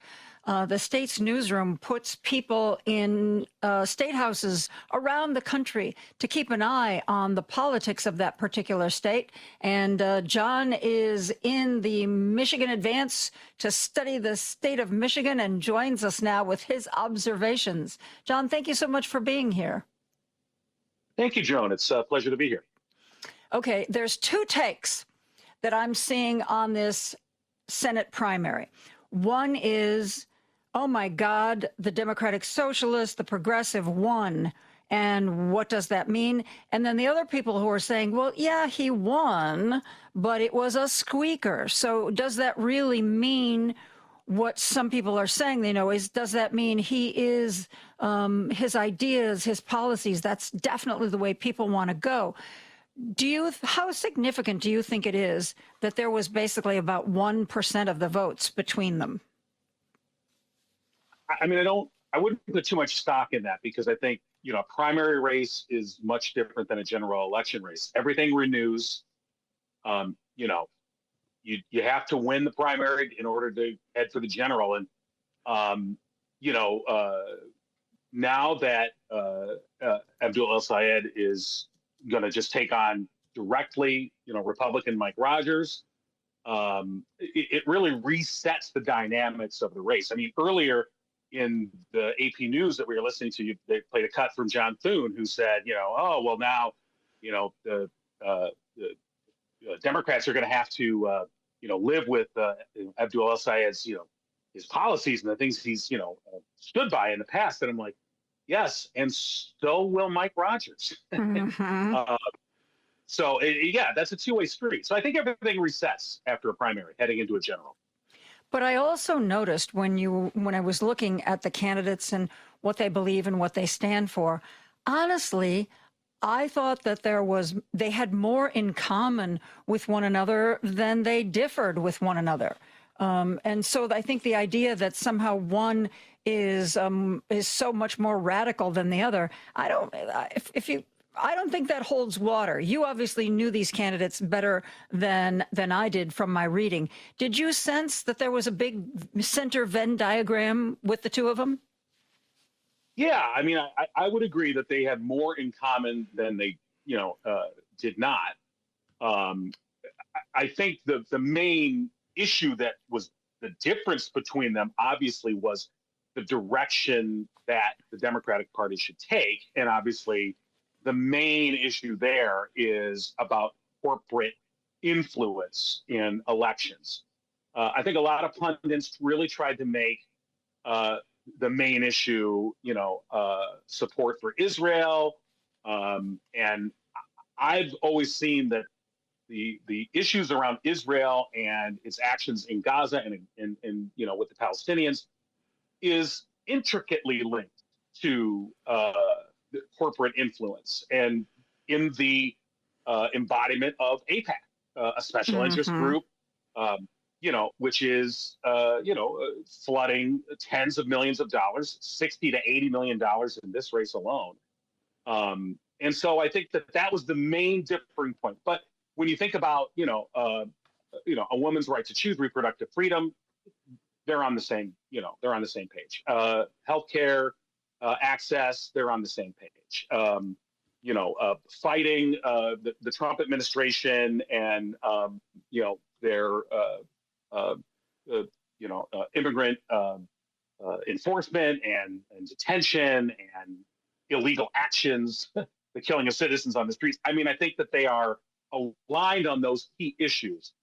But on the issue of corporate interference, corporate influence in elections, that was the key thing, I think, between them. And on that issue, it's the decision of where is this party going to go? Which direction is it going to take? Mm-hmm. You mentioned AIPAC. In the recent Illinois primary, AIPAC support seemed to be more of a negative than a positive, no matter how much money they poured into somebody's campaign. Do you think that's true across the country? Was that an anomaly here in Illinois? Yeah, I mean, I can't speak to the rest of the country, but I think, the example you just gave in Illinois and now here in Michigan, like I said, the AIPAC, and Associated Influence is putting $60 to $80 million behind Haley Stevens, and they didn't win. So I think that and again, this goes back to what I was saying before about AIPAC and its intricate connection to corporate influence, special interest influence in elections, and I just don't think that can be ignored any longer. And I think also, the depth of anger amongst Democrats here in Michigan, and I sense elsewhere also, but here in Michigan, Democrats are very angry, not just obviously at the Trump administration, but I think at the what they see as a lack of a fight by Democrats. And again, I think that there is a sense, and this was the basic argument that El Sayed was making, that lack of fight that they see is because of this corporate influence, because of this special interest influence. And at a time when we're seeing rising prices, people are talking about, the cost of living and affordability. This is such a big issue. And yet somehow we can't talk about AIPAC or we can't talk about Israel, and yet we're in an undeclared war that we are fighting alongside Israel that has spiraled prices. And yet somehow that is an off-topic conversation for many folks who say, oh, no, it's anti-Semitic to bring this up. And I think that there are really a lot of people, not just Democrats, but I just think across the board, who I think they, and this is this is going to sound like a controversial statement. I don't think it is. They don't care about Israel. And they wonder why everything seems to be refracted through the prism of Israel and, its actions in the Middle East. And they when they're filling up their tank of gas, they're going to the grocery store. I think that's where that connects. And I think a lot of people are just that argument doesn't hold as much sway as it used to. That that Israel must somehow take this outsized stance amongst people that they have to care about it. And I think there's a lot of people that are like, I really don't. And rightly or wrongly. And this is not an attack on Israel, and some people may see it that way. But I think that that's really a mood that I'm sensing talking to folks, and sort of, I think that the fact that El Sayed is the nominee, I think speaks to that. Yeah. And I mean, I don't think people are happy with the Iran war and a lot of the things that surround it. But I think what is going to drive them to the polls for a particular candidate is who is talking about my life. Do you really care about Israel if you can't afford your medicine? Do you care about Israel if you can no longer afford your health insurance? I would rather have a candidate that speaks to my life, my concerns, my worries. Not that the big picture stuff isn't important.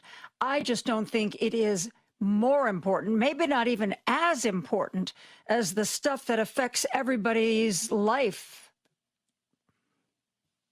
Yeah, I mean, absolutely. And I think that, as I was saying, it's a less, forceful argument that, Israel's interests are, preeminent or have to take, they're very important. We must think about Israel's interests. And I just think for a lot of people, it's just not something I'll say this. I think it's a very effective argument that's made, and oftentimes made by people on the far right. Your Marjorie Taylor Greens, who make this argument. They go, well, look, Israelis have access to free health care and free education. The United States, in effect, is subsidizing Israel's economy, and therefore, why is it that they can have these things but we can't? It's a very effective argument, and it's a simplistic argument. And I think nothing is that simple, but it's effective. And I think a lot of people go, well, wait a minute, why can't I have access to healthcare? We're in this country talking about Medicaid cuts. We are cutting healthcare and food assistance to individuals who absolutely need it, and yet this nation seems to have an endless amount of money to fight wars. And, El Sayed has made that a really key plank of his campaign. And he's not the only one. But that was a key plank of his campaign. And it sticks. It has resonance for people. Yeah. Absolutely. Absolutely. John, we need to take a break. I'm talking with, John King. He is a reporter and editor-in-chief of Michigan Advance. We are talking about the most recent primary yesterday. We'll be right back after this. This is WCPT 820, where facts matter. Don't turn that dial. Joan Esposito, live, local, and progressive, returns right now. A fair balance where the facts come out. On WCPT 820. John King is here. He is the editor-in-chief of Michigan Advance, a Michigan publication, a member of the state's newsroom. You can find out more about it if you go to michiganadvance.com. We have been talking about the primary races, and we've been focusing on, the Democratic primary for senator. But there were other races that people had their eye on in Michigan, the 7th Congressional District and the 13th Congressional District. And we now know that in the 13th Congressional District, the incumbent Democrat was defeated by another progressive. Talk about that, if you would. Yeah, absolutely. Donovan McKinney, progressive Democrat. He's not officially a Democratic Socialist, but he aligns with those ideals. He's a state representative, and he defeated Congressman Sri Tanada in the 13th District, which is largely centered on Detroit and some of the downriver communities.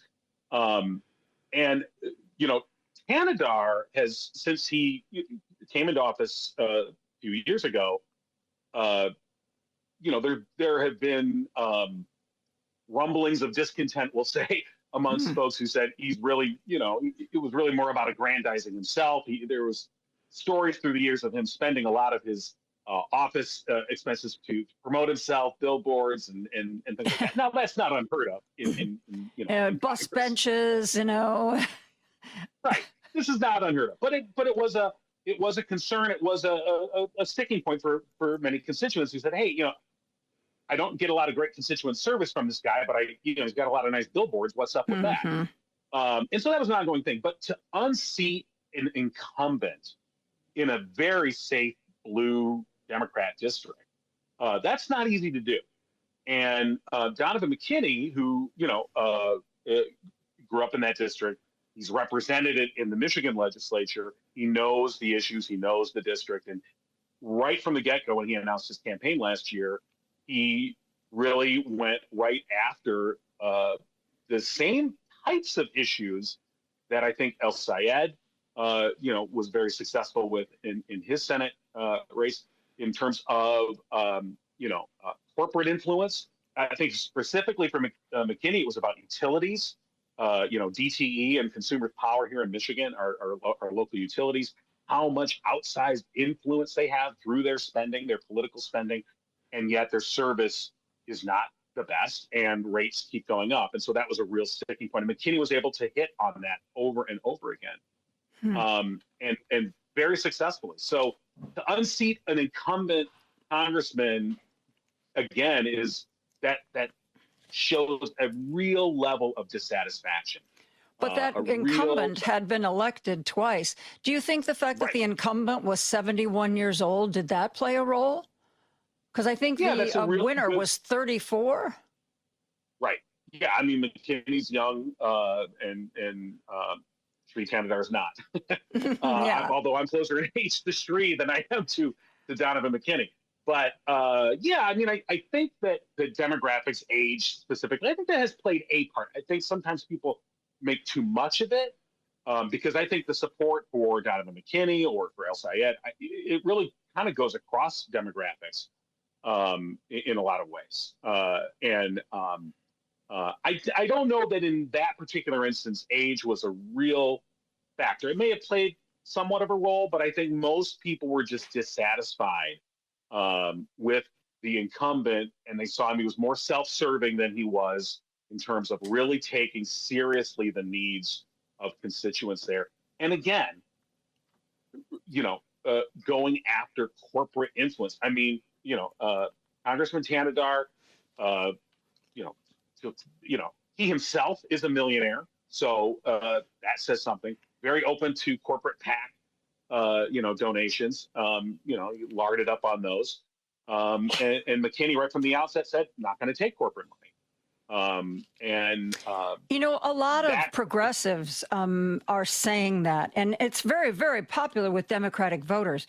But when they're up against really deep-pocketed Republicans who take money from basically anybody who offers it, do you think that's going to come back to bite us? I mean, look, it's, and I think this is a somewhat of an argument that Haley Stevens tried to make. Because she took corporate donations as well, and she said, look, these are the rules of the game, and if you're gonna, we can't win if we're gonna tie, one hand behind our back, and so to a certain extent, sure, but again, when a single organization, again, we'll just bring back in AIPAC, when a single special interest group comes in and dumps $60 to $80 million into a race, in a primary race, not even a general. And don't forget, AIPAC is also a big funder of Mike Rogers. And now all those AIPAC dollars, they're going to all shift to Mike Rogers. Mm-hmm. So, but here in Illinois, the news that a candidate was getting money from AIPAC was a real negative, not just it seemed to really turn people off on that candidate. Now, I don't know if if I'm just describing a Democratic mindset, but, let's face it, support for Israel is not what it used to be. And the most recent surveys I've seen said particularly younger folks, younger people have a much, much more negative view on Israel than those who are in the older demographics. And I'm wondering if it's possible that AIPAC money will turn out to be more of a curse than a help. I think that it is possible to probable. The comparison has been made that AIPAC, in a sense, is like NRA dollars, National Rifle Association. Now, at a certain point, NRA dollars became, an albatross around the neck for some candidates. Now, others are more than happy they're very open and very strong in their support for Israel. And that's fine. Stand on that. If that's your point, then please do stand strong and don't hide from it. Mm-hmm. But increasingly, it's not it's not a positive. And again, this is where you start to see some accusations of anti-Semitism come in. And I think it's, there certainly is an element of anti-Semitism that you'll see in the discourse, obviously that's out there. But I think criticizing AIPAC and its influence on elections is not anti-Semitic. And look, I'm Jewish, and I'm somebody who I grew up with the mindset of Israel as the underdogs and the good guys, and they were just sort of like the good guys, and they had all these bad actors in the neighborhood, and they were sort of taking them on, and they were always the underdogs. That was the mindset that I grew up with. The reality as you get older and you start to see exactly, I think, and Israel has shifted. I mean, and I know we don't want to get into too deep into a foreign policy debate, but I mean, once Israel moved off a two-state solution, I think a lot of people said, I'm out. Mm-hmm. If you're not really going to make any real effort to find a two-state solution, and that's not to say that this is all on the shoulders of the Israelis, but nonetheless, I think it's not controversial to say that the government of Benjamin Netanyahu is not interested in a two-state solution, nor have they been for quite a while. John, thank you so much for joining us. We are out of time. There are races in Michigan that I didn't even get to, but I really appreciate you taking the time to talk with us today. Thank you, John. Pleasure. John King, editor-in-chief of Michigan Advance. Find it at michiganadvance.com. We're going to take a break. We'll be back with more after this. Joan Esposito, live, local, and progressive on WCPT 820. We are very, very pleased to welcome back to our airwaves Abby Basoulis, politics reporter at Mother Jones Magazine. And Abby has had the terrible, terrible assignment of writing about Ohio Rep. Max Miller. You know Max Miller. His ex-father-in-law, Bernie Moreno, said that he needs psychiatric help. He denies any of the accusations against him and is insisting he is not going to drop out of the race to get reelected to his seat. Abby, I thought that your writing about this was terrific. But, I can't believe there's a human being on the face of the earth, frankly, who doesn't know this story. But let's just assume there are. How did Max Miller come to be in the spotlight, Abby? Mm-hmm. Yeah, so Congressman Max Miller is currently in custody proceedings with his ex-wife over their toddler. And his ex-wife so happens to be Emily Moreno, who, like you said, her dad is U.S. Senator Bernie Moreno. So you have these two Ohio Republicans whose families are in this very messy divorce and custody case. And in the custody proceedings that I obtained via public records requests, I learned about some allegations of abuse that Emily Moreno says occurred to her by Max. And among those allegations are that he shoved her into a wall, that he threw boiling water at her, and that he held a gun to her head.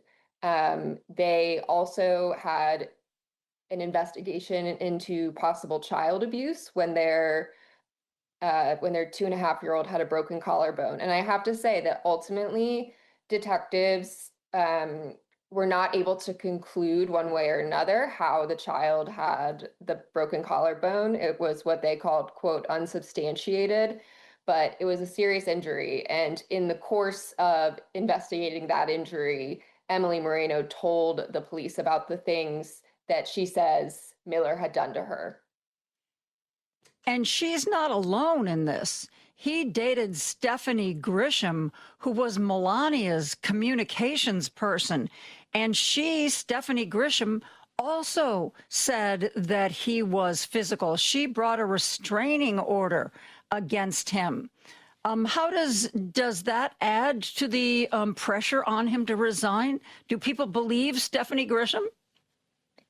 You know, the thing that sticks out to me most about reporting this story is that Congressman Max Miller has pretty defiantly stated that he has no intention of resigning. And he says that his ex-wife, Emily Moreno, has mental struggles, and perhaps those have equated to her misrepresenting the truth about their relationship together. But Max Miller is not only accused of violence by Emily Moreno. Like you said, Stephanie Grisham reportedly was also attacked by Miller when they were dating. She wrote about it in her memoir. There was also a Washington Post excerpt in which she wrote that not only was she assaulted by Miller, but that physically, but also that she told President Donald Trump and Melania Trump that he had hurt her and that they didn't do anything about it. And then also I reported on an incident dating back to high school in which Congressman Miller was alleged to have pushed a woman down a flight of stairs for rejecting his advances. That woman told me that even though it was many, many years ago, that it was one of the most traumatic nights of her life. So this is a pattern of allegations of abuse. Yeah, and that's kind of, you know, most of these times if something comes up like this, especially if there's a divorce proceeding or a custody proceeding, it can be difficult to ascertain where the truth is because it's kind of a he said, she said. But when you've got more than one person, that is a pattern. That speaks to a pattern of behavior. There was one therapist I know who always said that an abuser doesn't just abuse once. They're going to continue to abuse. It isn't a one-off. It wasn't inspired by one particular person who drove them crazy. It is a part of who they are. And if they are truly an abuser, if they did it once, they will do it again.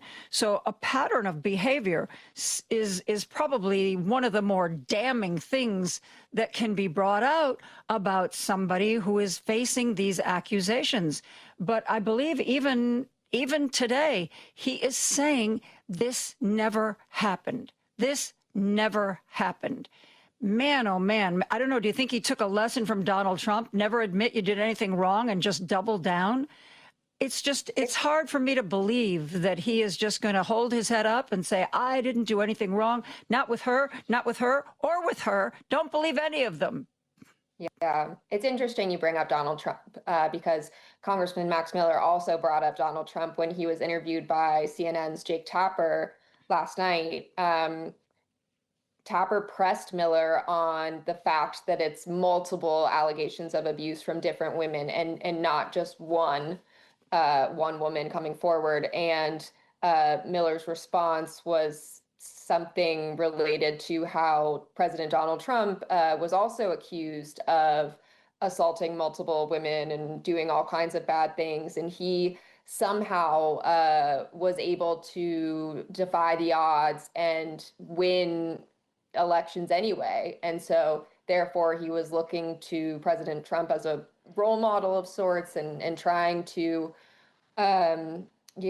withstand attacks like President Donald Trump did. Do you think anybody told him about the fact that Donald Trump is an adjudicated rapist and has paid more than $5 million to E. Jean Carroll? Did that happen, do you think, come up in that same conversation? I did not hear Congressman Miller mention the E. Jean Carroll allegations or the civil case that found Trump responsible for harming her. A lot of that Jake Tapper interview with Max Miller happened while I was on the air. I always try to keep an eye on CNN or some other cable news just to make sure I don't miss any breaking news while I'm on the air. And I have closed captioning on, but you can't really sit and read an interview while you're doing the radio show. So I was catching bits and pieces of it. And it seemed to me, and correct me if I misunderstood this, that Jake Tapper was also asking him about accusations of drug use. Yeah, that's correct. Tapper did bring up those things. So in the course of my reporting, I looked into a 2011 car crash that Miller was driving a vehicle. It crashed into a pole. This is many, many years ago.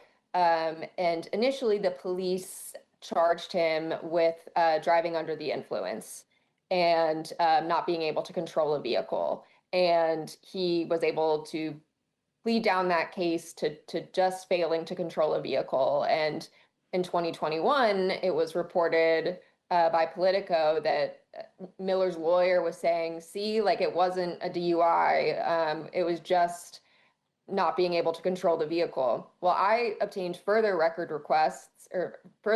through record requests showing that Miller was actually under the influence of Klonopin, which is a benzo, I believe, and also MDMA, which is on the street referred to as ecstasy or Molly. So we do know for a fact that he's used illicit drugs in the past.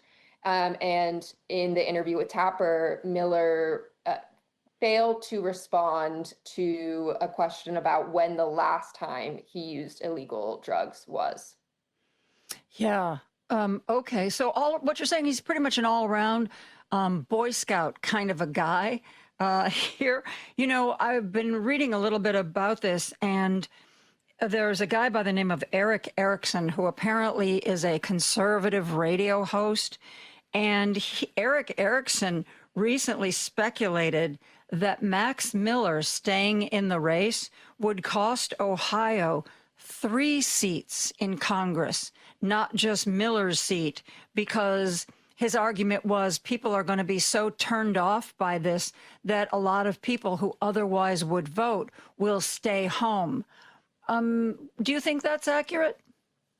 I hadn't seen that that post. However, I would not be surprised if a lot of Republicans choose to stay home during the November midterms, and how that could affect other races, such as the Ohio governor's race, which is already polling very tightly. So midterms just generally get less turnout than the presidential election cycles. So on top of that, if you have Republicans upset or worried about their candidate, or just so frustrated that he didn't step down that they just are like, never mind, I'm not going to vote in this election, then yeah, absolutely, I could see how that affects other races on the ballot. Abby, we need to take a break. I'm speaking with Abby Vasoulis, national politics reporter at Mother Jones Magazine. We are going to be right back after this. You're listening to WCPT 820, because facts matter. If you are interested in buying a home or refinancing a home, you know what I'm going to say. You need to reach out to Team Hochberg. They are trusted, they are local, and I've used them twice. They have nearly 800 5-star Google reviews. Here's a sample of one from Chuck. My wife and I were looking to purchase a condo to be near our grandchildren and weren't sure where to begin. So we contacted Team Hochberg, who did an excellent job. David Hochberg was a breath of fresh air, no baloney, and very transparent, which was refreshing. He knows his stuff like the back of his hand. No gimmicks, no BS. Thank you, David. Chuck and his wife wanted to move closer to the grandkids, so they reached out to Team Hochberg. David answered their questions and helped them purchase a condo near the people they loved most, their grandkids. If you want that same outstanding service that Chuck, his wife, and thousands of WCPT listeners received, do what I did. Call Team Hochberg, 855-563-2843, or go online, 56david.com. That number again, 855-563-2843, or on the web, 56david.com. ACM Equal Housing Lender, NMLS 643114. Now back to Joan Esposito, live, local, and progressive on WCPT 820. Abby Vasoulis has written about controversial Congressman Max Miller, who is determined to run for re-election despite multiple accusations of physical abuse put up by various women. Now, Abby, I know as part of your article that there was some audio or video you published from some of these interviews. Tell me about that. Yeah, today we published some footage that I obtained from the city of Bay Village, Ohio, their police investigation into the broken collarbone that I mentioned earlier. So detectives interviewed Congressman Miller and Emily Moreno, trying to decipher how the child broke her collarbone. And again, while it was unsubstantiated, you can hear Congressman Miller downplaying the injury in the footage. He's telling cops that, it's very, very common for young children to break their collarbones. Elsewhere in the footage, you can see Emily Moreno being understandably emotional, describing an alleged incident in which she says Congressman Miller put a gun to her head. And beyond that, you also hear a child protective specialist saying that the bruising surrounding the broken collarbone resembled a, quote, handprint. So that footage really brings you into the room as police were investigating this broken collarbone. The first hour of my show, I let people call in and send me texts. One of my listeners, and sometimes, listeners, it's an unreliable source or they mishear something. One of my listeners said that he heard that Max Miller admitted to throwing the water on his wife, but said it was just a joke. Did you find any evidence that he's actually admitted to that? Yeah, so he has published audio of him and Emily Moreno, in which Emily did not know he was recording, which is illegal in some states, but it's legal in Ohio. And in that recording, they're talking about how he understood the quote unquote water incident to have been a joke, them just playing around. He said, I didn't know that it hurt you. And so Emily Moreno's lawyer argues that him admitting that there was this water incident is thereby proving that the water incident happened. Emily said that it was some kind of pot that they had just used, and the water was from the recently, boiling pot. I believe Congressman Miller said it was from the little spray nozzle attached to the sink. So I will say Miller denies that it was boiling hot water, but he seems to have admitted in his audio recordings that a quote unquote water incident did occur. Wow. You mentioned, what was it, a child protective services expert?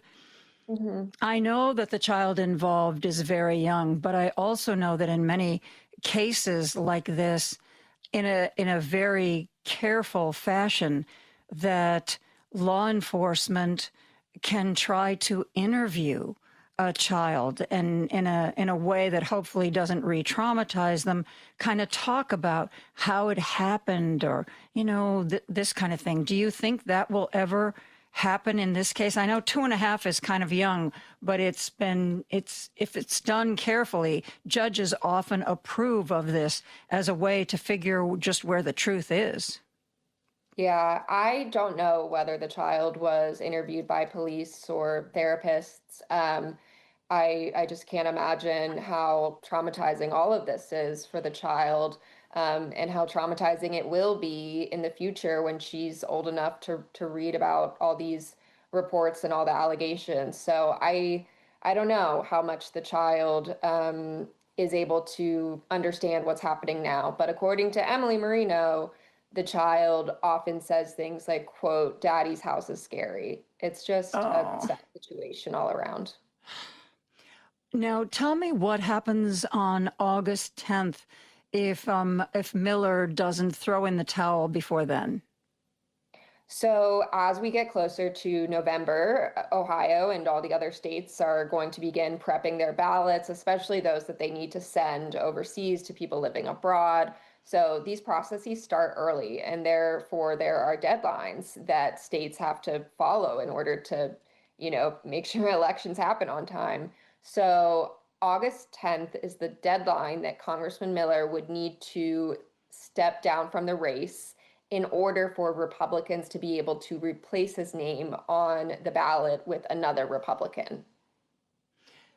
So if he goes, if we wake up August 10th and he hasn't withdrawn, that's it, right?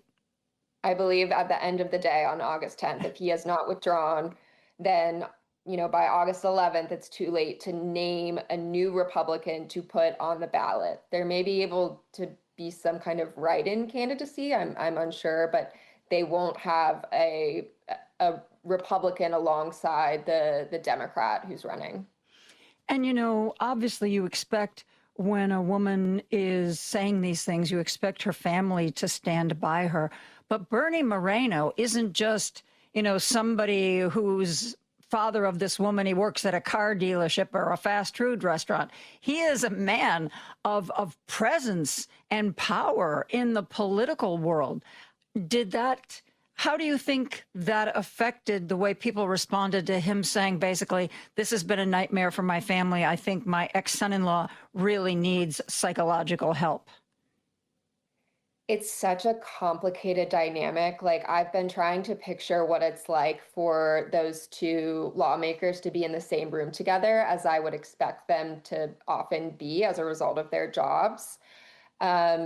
You know, I'm not a parent. I haven't been in this situation. I don't think that I can comment on what went through Senator Moreno's head in waiting this long to address the allegations. He said that he waited because he didn't want Emily's name or her story to be so public. So I think I can sympathize with that. However, I also sympathize with people who are wondering why Senator Moreno didn't do more to call out Congressman Miller in light of the allegations of abuse.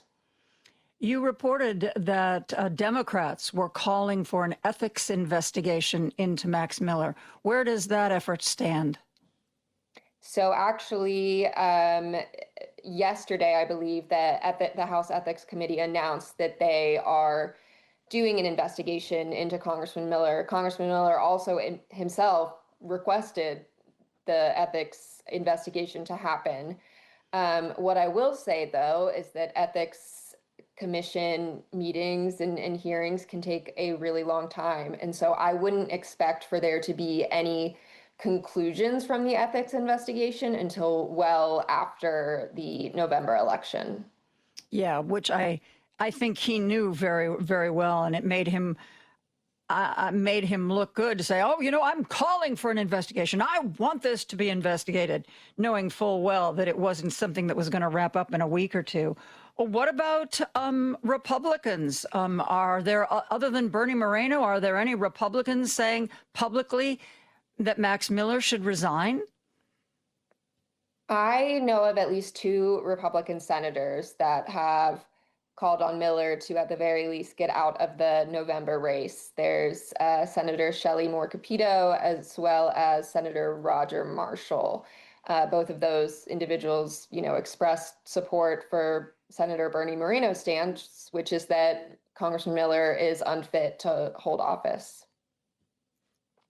You know, if I were a Republican, I would worry about not only what Eric Erickson, the radio host, said, that it could cost Ohio 3 seats, but if I were Vivek Ramaswamy running for governor, I don't think I would want this controversy taking up a lot of airspace. You know, behind the scenes, did you get any sense that there is any serious pressure to get Max Miller to throw in the towel? From my reporting, no. I don't think President Trump and Republican lawmakers are keen to call Mother Jones with tips. However, other news outlets have published reporting suggesting that President Donald Trump has called Miller and told him that the race is going to be really difficult, and even maybe that he should not stay in it.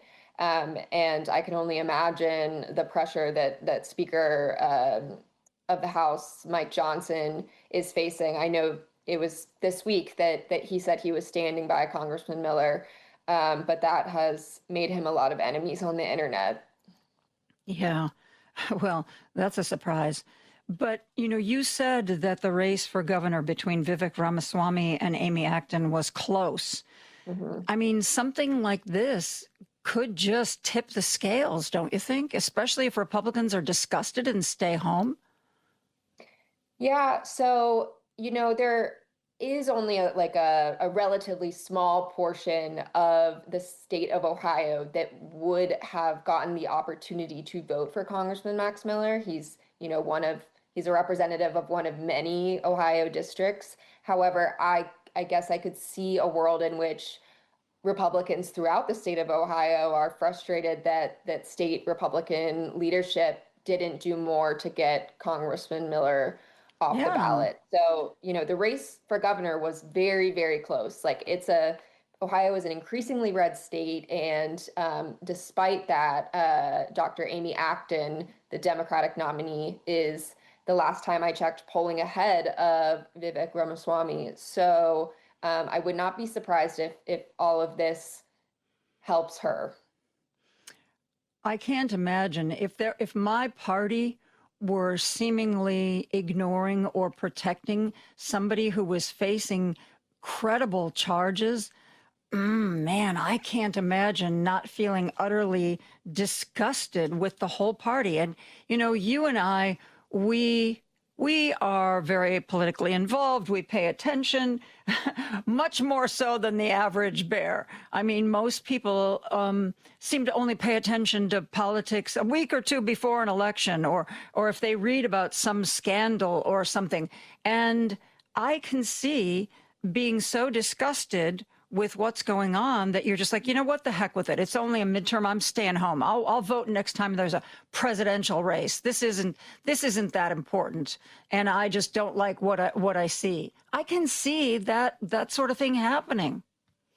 Me too. And not just in Ohio, but all across the country. I think that this story has really taken off, and all across the United States, people are talking about this Ohio Republican. And normally that wouldn't happen. There are so many members of the House of Representatives that you're lucky if you know who your representative is. Yeah. And so the fact that this is gaining so much traction, I think makes the Republican Party look bad, that they're not taking it more seriously. Abby, I am so glad that you're doing this reporting, and I'm so glad, frankly, it's you, not me, having to do a deep dive into this guy's life and all of the police and court actions on this. Thank you for staying on this. Really important. Thanks for having me.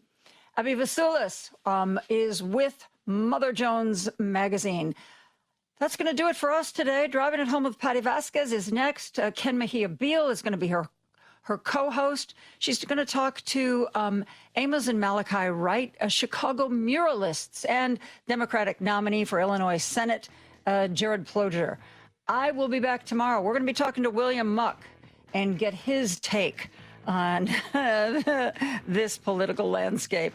Join me then. Until then, have a great evening. Have a great night. I will see you tomorrow.